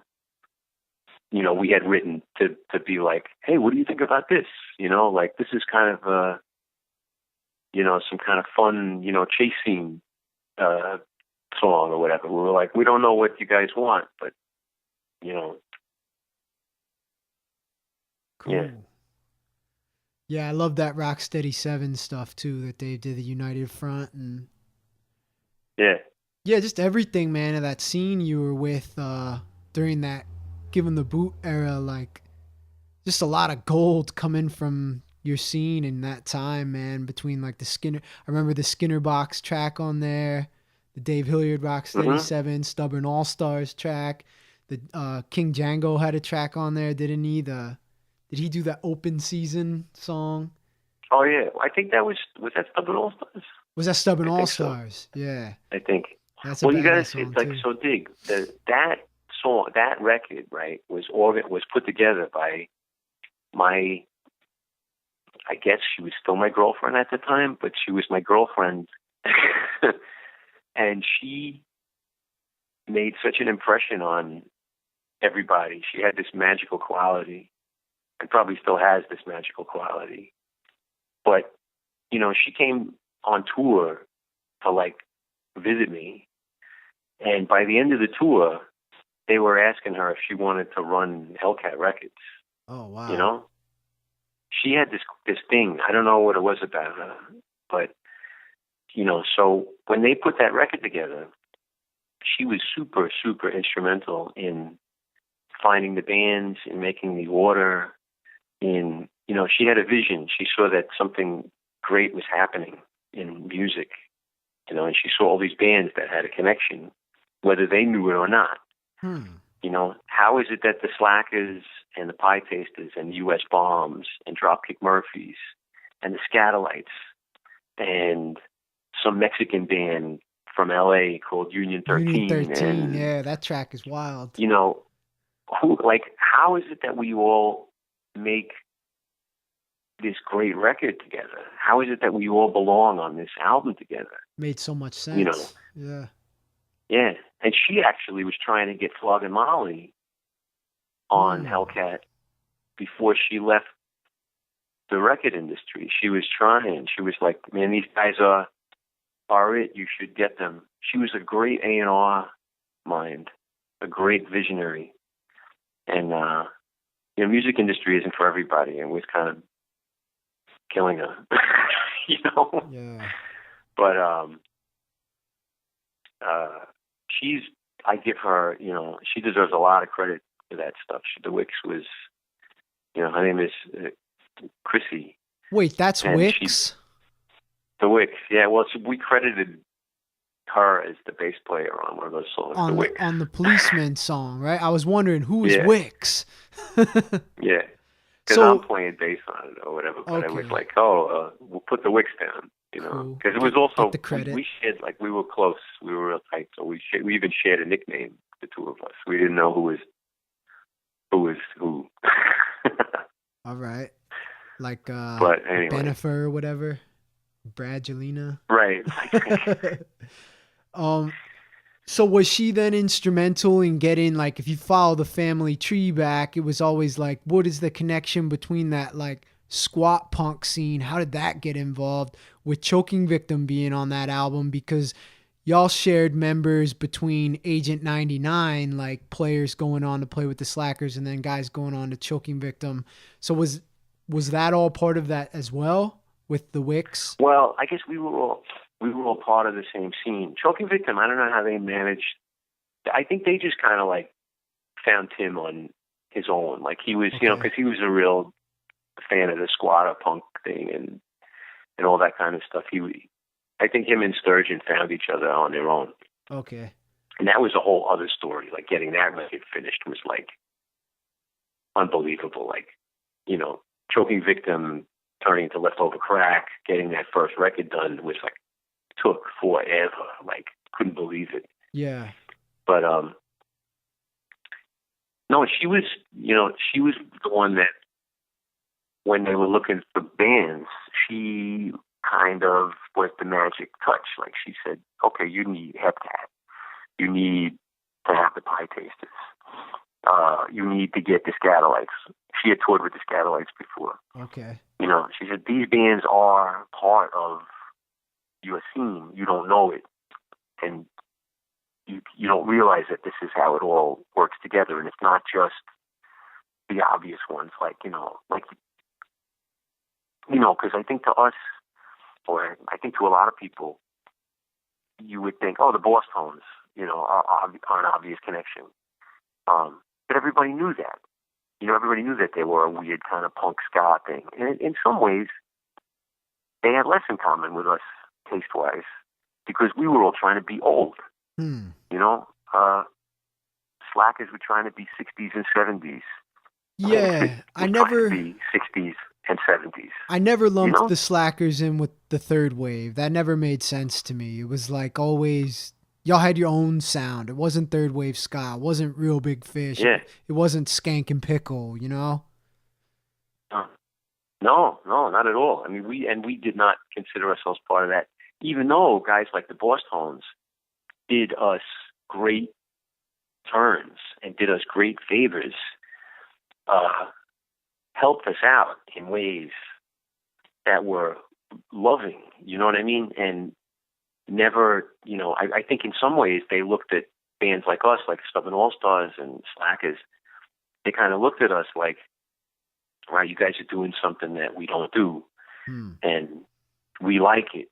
We're not it, and we'll never be it, and we're not known for being that. Hmm. But they would always give us an opening slot. They would always be righteous to us, and like, yeah, we never lumped ourselves in with that stuff. We didn't consider ourselves to be part of that scene, but that part of the scene. But the thing about Hellcat, even the name Hellcat, it's like a World War II bomber, World War II fighter, right? It was old. It was an old sound. We were going for retro and classic, a classic sound, Yeah. Yeah, that's really cool. That's so that the Pie Tasters fit in, even though they were third wave-ish. They fit in because they were trying to be 60s on some level. And so did, so did the punk bands, like, so did Dropkick Murphys. Like, Dropkick Murphys had that classic element. Something about them was 70s sounding, like Oi and the Pogues and, what the hell was that? They got bagpipes on their songs. They sound like old punk, Yeah. They sound like Angelic Upstarts or something crazy. Like, like, what is this music, A rowdy bunch they are. Yeah. Yeah, I remember that track on there. Right. I mean, so we all fit together, we all fit together, When I saw the Slackers play, it was a couple years ago at your Christmas show in Philadelphia. Do you remember that? Like somebody's brother came up on stage just like Bruce Springsteen singing that Santa Claus song. Do you remember that show? Yeah, probably, yeah. Yo, you played with Mephistopheles. And oh, that's cool. That's one of my all-time favorite bands from that like era. I don't know if you want to call it third wave. I thought they always did kind of a more traditional, if not more like avant-garde thing, what with like their jazz influence and stuff. But do you have memories coming up doing shows with them and like what they were like in the scene in the 90s and all that? Well, they were one of the first bands. They were one of the two bands that was functioning in New York when I started falling in love with ska. It was like the Scofflaws and Mephistopheles were the two bands that were out playing gigs. I saw Mephistopheles' first gig when they were a guest of the Scofflaws. They kind of had the blessing, and they always had that. Like they always had the blessing of the scene. Like, the people that were in the band, I don't know what it was. They were just a bunch of lovable freaks, and there was a certain element of the skinhead kids from Queens that loved Mephistopheles to death and was never gonna, like, they were their like little pet band, or maybe I don't know if the skinheads were Mephistopheles' little pets. I'm not sure which one it was, but it was a fucking ridiculous show. It was amazing. They had like the best stage gig. Like they had the best gigs. They were fun as anything. We were all insane, and Mephistopheles was avant-garde. Yeah, they did. They started off with avant-garde jazz in there. I remember their first flyer, like when they said introducing Mephistopheles, they wrote, traditional Jamaican ska. I don't know if it was a joke. I don't know if they really thought that they were going to be, I don't know if they were the closest that things had come on the East Coast, because the Scofflaws we considered to be very traditional, and I think they also thought of themselves as being pretty trad. And in retrospect, they're not very trad. Like they still played backbeat drums, you know, they still played fast. They sounded more like two-tone and mixed with the Blues Brothers and early and R&B, you know, which was great. But you know, these were the two bands. They met the Scoffleys and the Scofflers. I mean, you couldn't beat that. That was a fun show, man. That was the best. And I know that their first album gets a lot of praise. God Bless Satan, obviously, is a classic. And I don't know if you're starting to pick up with me. I really like the weird stuff. That Maximum Perversion, their second album, it's got to be one of my favorites from them. And that's where they really took a dive into the jazz stuff. And I don't know if you remember the song Break Your Ankle Punk, but you probably appreciate the line. It's one of my favorite lines, and it's so simple. He just says, "Ska meets the Bronx, so what?" You know, and it was just like, because he's got like a DJ scratching on the track, and I just thought that was so cool that he said ska meets the Bronx instead of saying ska meets hip hop. Like, hip hop is the Bronx, you know? That's funny, man. I should listen to that record again. I to be honest, when that record came out, I was like, man, I don't know what the hell Memphis Cowboys is doing. Like, because even the first record that they made, though it is a '90s classic. You know, they didn't, in my opinion, they never even captured the sound of the first band. Like, what was that band's classic original arrangement? Well, like the Doomsday recording? Yeah, like it was a little too polished. It was a little, you know, it's what everybody says about, you know, they're like, oh man, the Sex Pistols record came out, it sounded nothing like the band. And there were things about it where I just wish, you know, I think somewhere I have a bootleg off of an early show of theirs that we all played together. That actually sounds like I remember them. Oh, shit. You know, I should probably try to find it and make a good copy of it. You got to put that online, man. Yeah.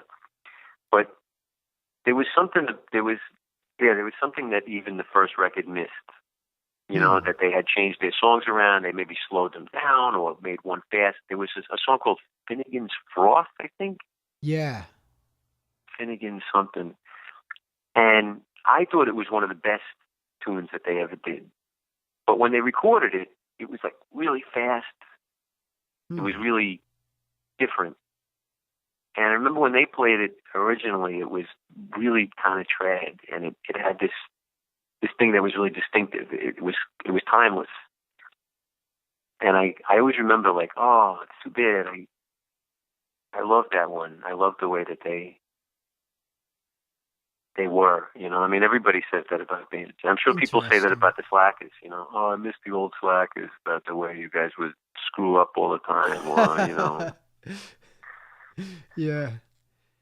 Yeah, I know their one song, Rank and File, on the record, it kind of comes off as like a third wave ska song, but when they play it live, it's just like psycho ska, like triple tempo. That's what it is. You know what I mean? Yeah. Yeah. I can feel well, that. They were like psycho ska. They really, what was cool about them was even the strictest guy in our band, taste-wise, who didn't like anything except Jamaican music, he said, yeah, I don't know, there's something about Mephistopheles, man. He's like, they swing, you know, and he's like, you go watch them and they swing, and you can't argue with that. They got a sound, and you can dance to it, and it's like, there's something different. There's something particular about their chemistry. And it was true. So you got a song like Rank and File or whatever that could have been just a goofy ass third wave crap song, but because they do it, you know, it's cool. Yeah, it's evil. I wonder if, you see, man, I think that people are like, whether they want to admit it or not, they're kind of like afraid of the devil. And I wonder if that held them back at all. Like, cause to me, I thought it's like one of the coolest aspects of the band. I love that shit. You know what I mean? It's just, I don't know. I love the mockery of it. Like, it'd be the only time when my mom would drag me to church as a little kid that I would like wake up out of my like sleep, when they start to talk about the devil and his horns and shit. And I'm like, oh, cool. So that's just like the perfect name for a band, Mephistopheles. But I thought that they were better than any of those bands that like emerged from the time, the Real Big Fishes and all that. And Oh yeah. I wonder if that had anything to do with it. Like people were just kind of put off by the satanic imagery You and know, shit.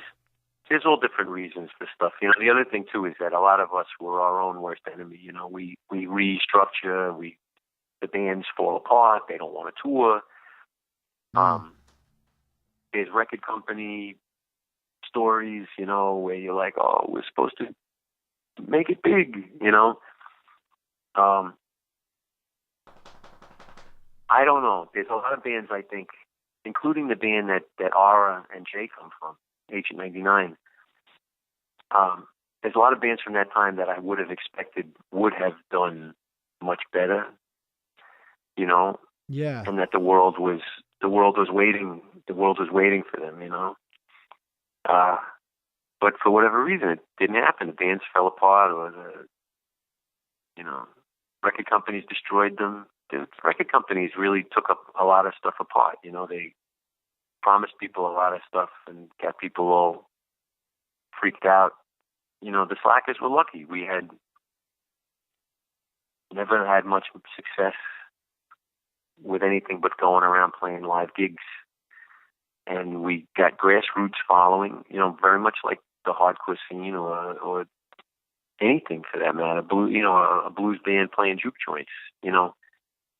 Y'all definitely been working hard the whole time. And I wanted to ask, like, when you started doing your solo stuff, was that an artistic choice or was that done out of necessity to just stay active and like keep working?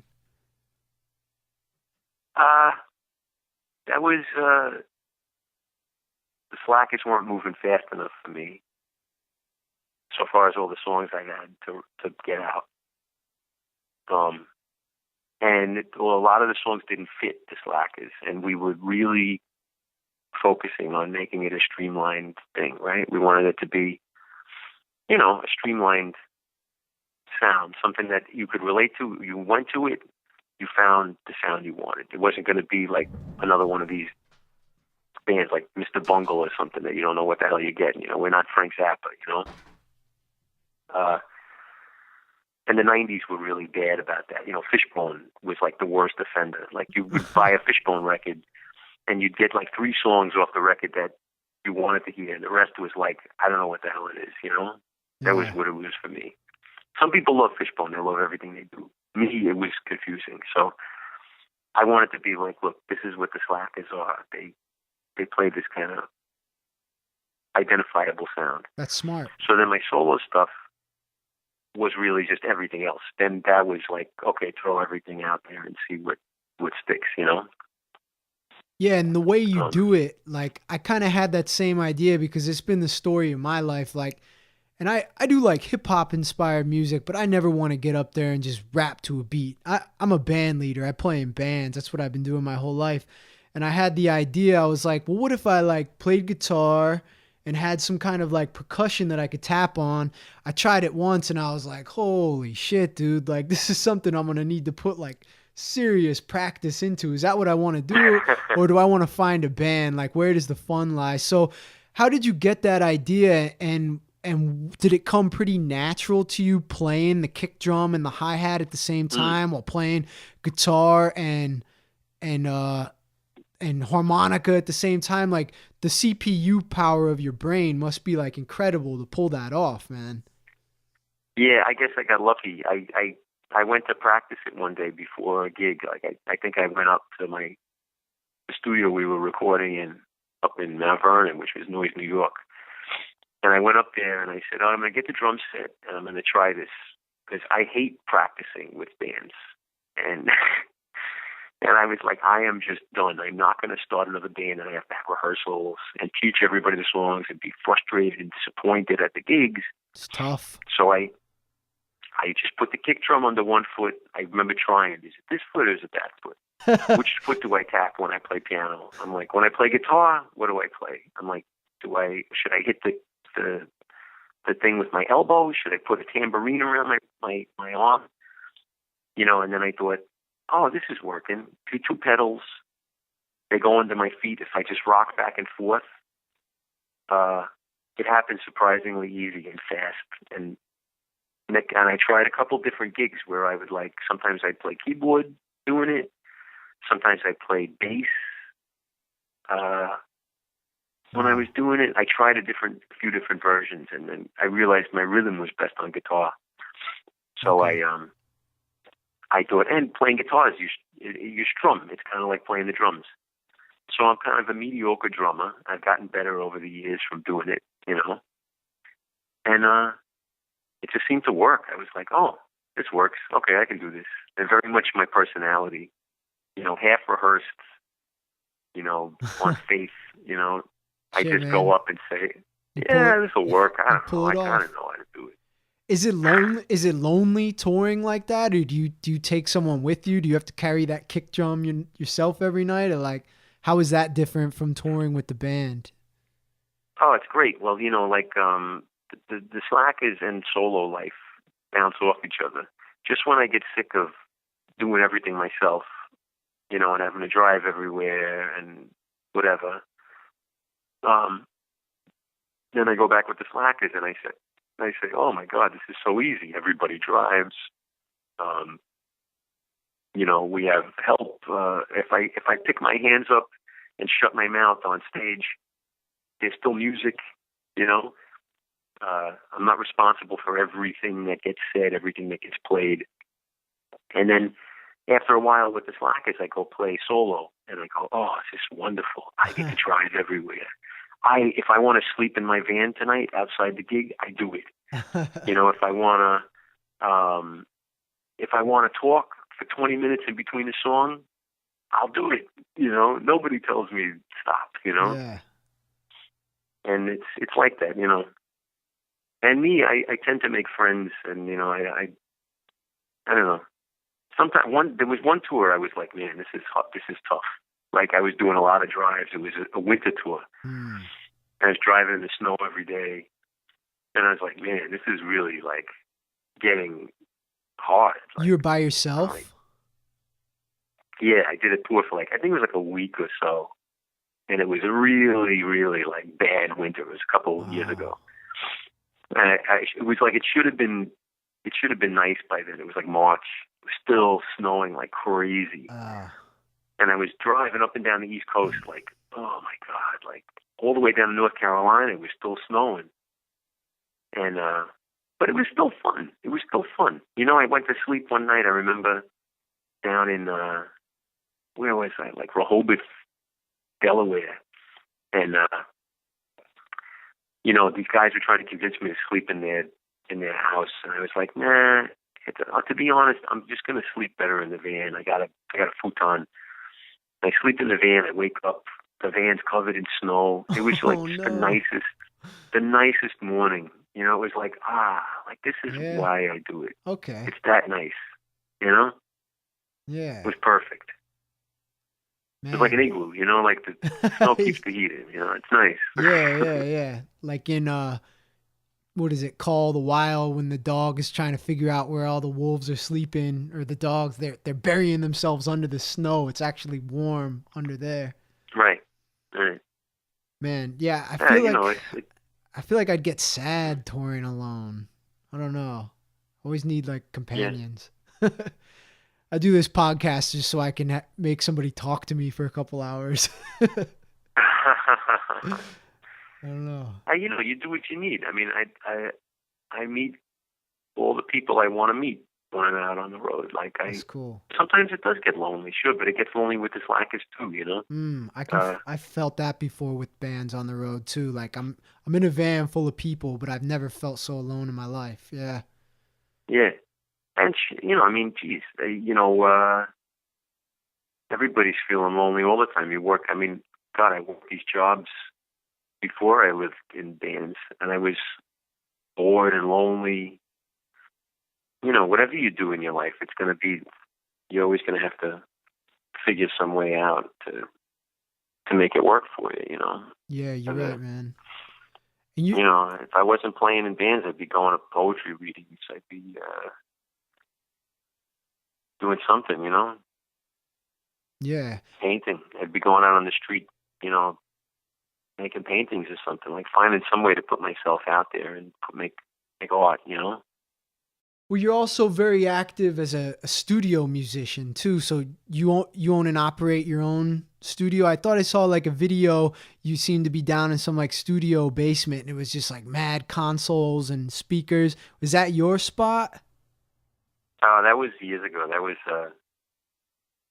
Noise, New York. That was a place that we made Close My Eyes. We made Slackers and Friends, a bunch of records for other people. It was a cool studio. It was something that I was working on with a friend of mine. He had all this stuff, and I was putting it back together for him.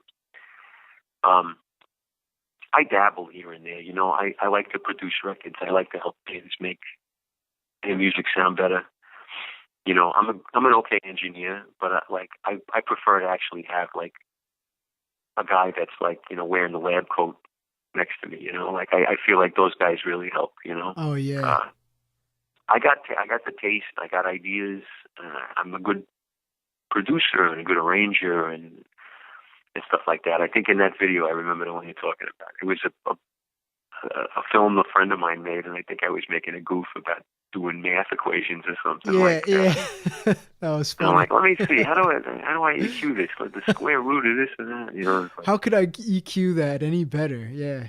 It's funny, man. yeah, it's like a real, you know. Sometimes I wonder. It's like I think I have my father's sense of humor. You know, I inherited some cornball. Dude, yeah, I'm the same way, man, for sure. Like I crack myself up, and everybody else is like, "What?" Yeah, that's good, man. When you were doing shows for a while, you were taking a full Hammond B3 up there with you. Do you still do that, or do you use like an electric keyboard now? I always borrow stuff. If you ever see me playing a B3, it's not mine. Okay. The only thing that I carried around with me that was heavy was an old Fender Rhodes electric piano. And that thing was my sound for the early days of the Slackers. And I still gravitate towards electric pianos because I feel like Hammond organs got overused at a certain point in rock and pop music. Everybody kind of just knows the sound, and it's beautiful. But I wanted to go electric piano, and then I started to use 60s combo organs that were like a less popular, you know, the kind of thing you hear in Elvis Costello records. Like a Farfisa? Yeah, so Farfisas are actually really hard to tour with because they break. Oh, really? But I would find myself, I'd find myself different organs that sounded like that were a bit more durable, like old Vox organs and I love those too. funny things like that. Those buzzy, you can almost get like an 8-bit like Nintendo sound out of them. Yeah. See what I have? Yeah, that was my sound. I'm not really like a worthy player. I like to write on piano, but I saved up for a while and got a Nord Electro 4, and it's got those 3 voices on it, like the Hammond B3, the Farfisa, and the Vox organ, and it's just like I just love the wide world of organ, man. So to be able to like talk to a real organ player is cool for me, you know. Yeah, they're pretty cool. Those Nords are really cool because they're good live instruments. They're dependable. But if you really like to really get a hold of those old organs, like those ones that have that crazy fuzzy sound, yeah, they're special, man. They're like, it's like you're making a real electrical connection every time you press down. And these weird little tricks you can do, like pressing the key down halfway. Same with Hammonds. You can press down the key halfway, and it makes different noises. Like guys used to take the Hammond organ and they would turn it off at the end of a song so that the whole thing goes like, meow, you know, or they cool. hold the chord down and turn it on for the start of a song or the start of a solo so that you hear the notes kind of go boom. Like a portamento. There's things you can do. Yeah, there's things you can do that are like mechanical, you know, like people would rock it. Like Keith Emerson used to pick his organ up and throw it down to make it crash, to do like reverb crashes and make the tone wheels get all screwy. And I mean, it's a real bizarre instrument organ. You can really have fun with it. Yeah, it's so weird. Have you played on any like a pump organ before? Yeah, I played on those. Those are tough. Like those are fun and they're quiet. They're quiet little instruments. It's a workout. They're fun to do if you're going to do something in your house or you're going to make a recording. Those are fun. Or play a little gig. You play a small little gig where you just sing for people. Like if you were doing an acoustic guitar, you know, kind of gig. You could play a pump organ. It's just hard to move. I knew guys that brought them around in bands. Wow. Put a mic up on them. Yeah. It's got that eerie. What is that? For the benefit of Mr. Kite. You know, like that ghostly circus kind of feel, which is really nice for ska. When I saw you were set up stage left, and that was really cool to me. It's like an old school band leader vibe. And whereas you're like the star of the band, you're kind of like, you respected your role as like a band leader first, you know. Is that your usual setup, or I've seen some videos where you're in the center. What do you like to do? Oh, you know, I think it's all depends what is required. I try to do the least amount. Whatever happens, happens. You know? Yeah. You know, sometimes you can't help it. Sometimes you got to be, you know, like you're the only. It sucks. You're the only one that knows. Sometimes, like being a piano player, I noticed that there's a lot of piano players that are being the boss in the band. And that's just because everybody's going to them to ask what chord they're playing or what harmony they're going to sing, you know, because you have the piano there and it's this theory machine. Yeah, totally. That's right in front of you. And also as a piano player, which I learned recently watching this James Booker documentary, you know, you can beat the whole orchestra yourself. Like, you know, it's probably why I end up doing the solo gigs, because you don't need anybody else. You know, you want to make it sound how you want it. Guess what? You got the two hands. You can stomp your feet, and you're the whole band. So, you know, you're kind of a natural band leader. You know. Yeah. It just requires I'm a terrible leader. A different brain. Yeah, I'm a terrible boss. I'm a terrible leader. I'm laissez-faire, you know, and then moody, you know. I'm like the worst combination of it all. Well, you're doing something right, man, to keep a band together for over 20 years. Yeah. I'm lucky I kind of consider myself to be, I'm like the figurehead spiritual leader of the Slackers, you know, and then there's the other guys that helped make it actually, you know, happen. Dave, without Dave, the Slackers would be dead a long time ago, you know. Yeah, he really is a genius, man. Working with him when he came to do those Mad Conductor songs, it was just like one of my first real experiences with a real pro, you know what I mean? Like my producer who I was working with, he was a pro and he was a piano player and a great engineer, but one of my first times seeing like a horn pro like doing his thing in the studio, just like and the language like between, you know, I was just like a 20-year-old kid like writing some raps and some funky guitar parts, but like hearing my engineer converse with Dave, that was a special experience for me, man.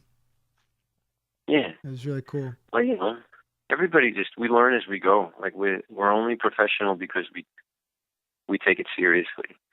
You know, we learn that from playing with other bands that, you know, they fired us from tours and different things because they said, oh, the Slackers are unprofessional or whatever. Well, as we go along, it just means you care more about what you're doing. You know, you're less interested in getting loaded or less interested in picking up girls or your ego. That's another big one. It's like being less interested in your own ego.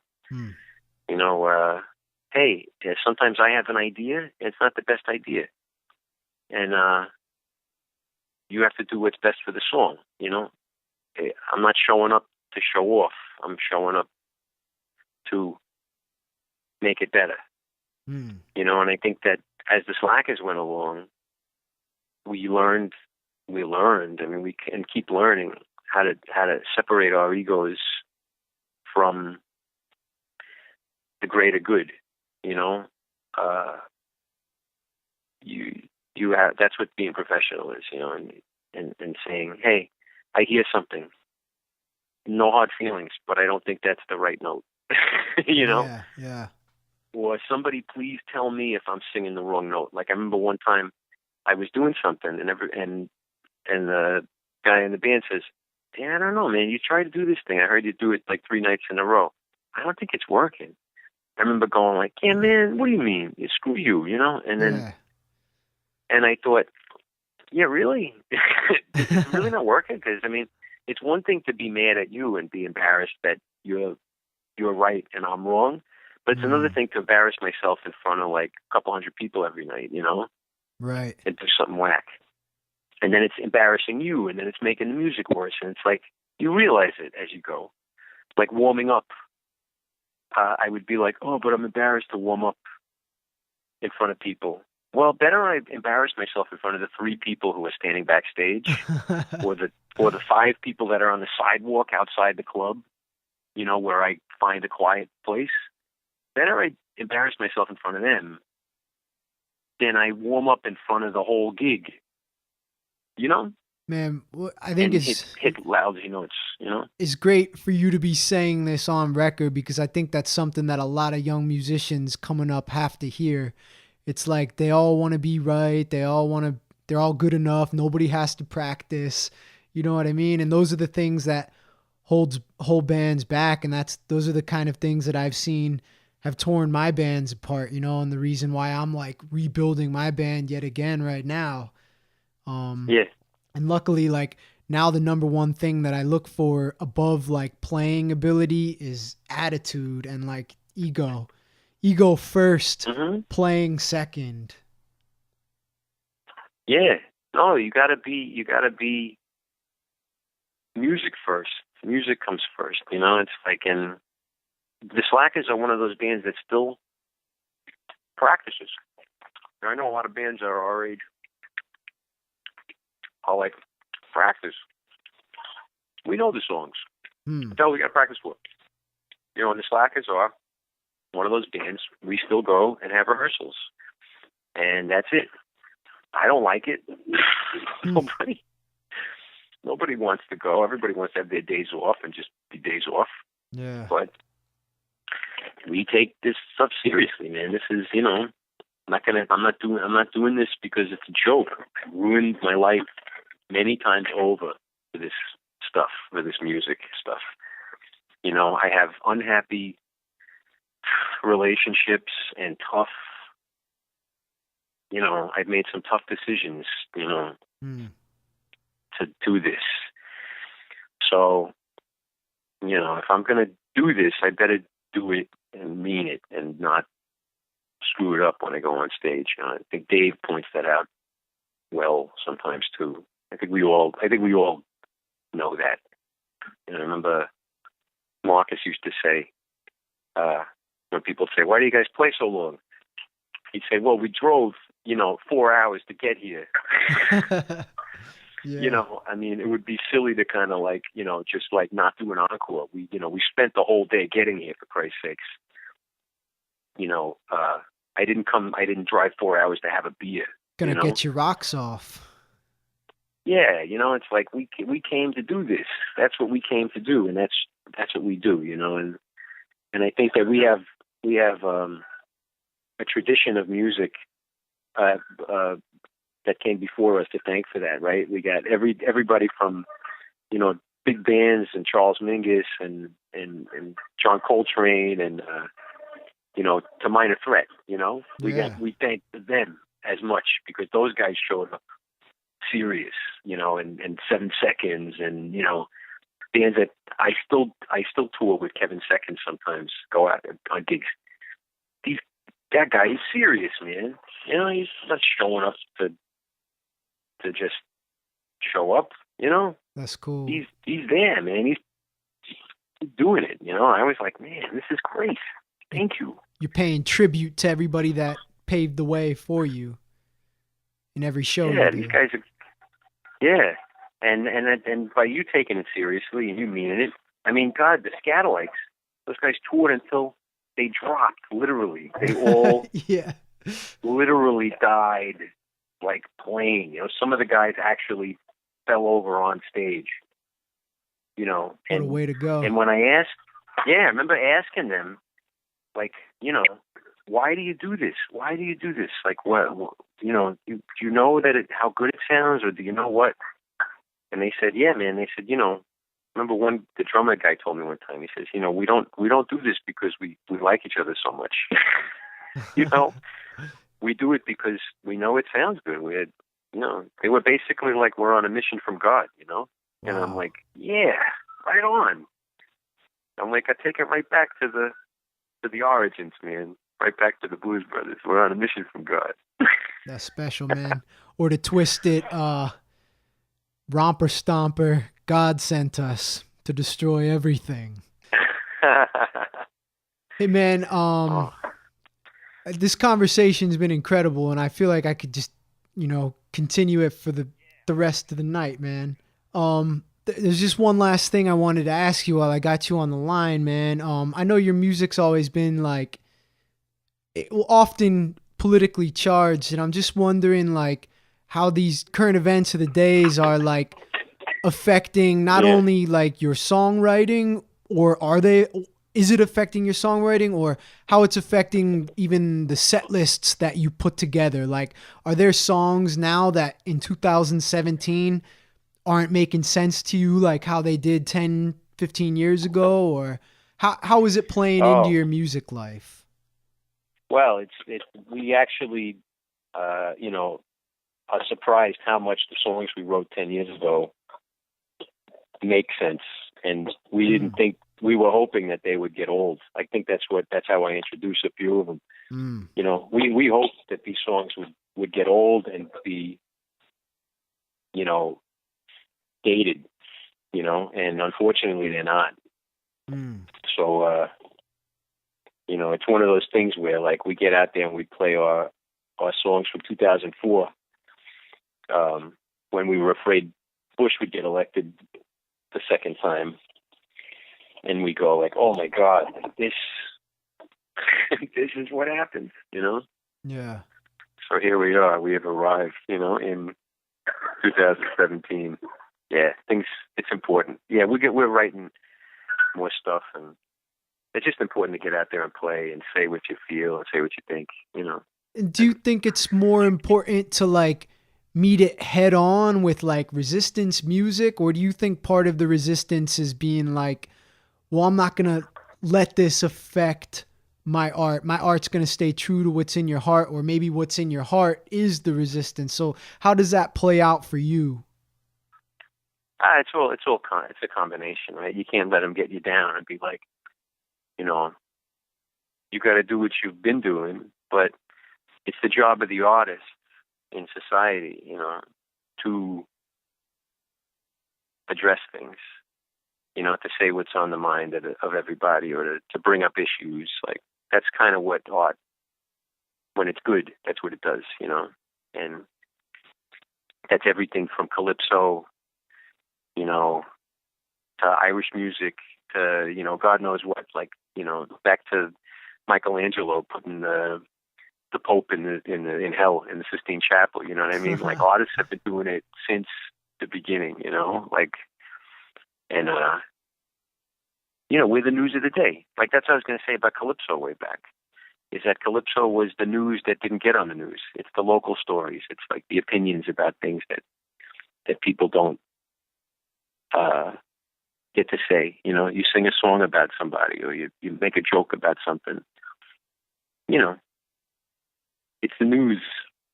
It's the underground news, you know? Yeah. So that's what we do. We're still carrying the news, you know? And we let kids know, and people and everybody know, that when we go around places, hey, there are people that think like you, and there's people that don't agree with stuff, and there's people that have opinions. And I'm going to get up there and I'm going to say it so that you can feel okay saying it, and you can think it. You can feel okay thinking it. You know, we ran into these punk kids one time down south, and they were really cool. And I remember one of them saying, yeah, but we try to give everybody the benefit of the doubt. And, some of these right-wing guys, they have they make a little bit of sense. And I was like, no. I'm like, you don't have to say that. I know that you're surrounded by them and everything, but it's okay to say you don't make any sense. Like, you don't make any sense. And it's okay to say that. It's okay to believe it. I'm like, because I can tell you from where I see it, they don't make any sense.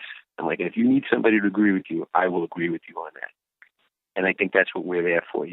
That's what everybody goes out there to do. Like that really, like I got to go out soon. I'm going to go see Philip Glass, who's going to tell me that music can make all sorts of weird, demented sense that I don't think it should. Yeah, I respect that. I respect that because people kind of took ska, which was music of the street and the pulse of the street, and they kind of made it something silly and goofy and kind of nerdy. But Slackers never really went that route. You kept it raw and you kept it real, and I think that's what has allowed y'all's career to stay strong, while a lot of those other bands who were just kind of hokey, pokey, kind of fell off, fell by the wayside. You got to mean it. Like I said, man, I gave up too much to make it crap. I've screwed my life up many, many times over, not just for the sake of being a jerk. It's been this music stuff, and I'm glad I put my effort into it, and I'm glad I got to say that you make me feel good saying some of the things you were saying about songs like Policeman or whatever. It's nice to know that it did something, that it goes somewhere.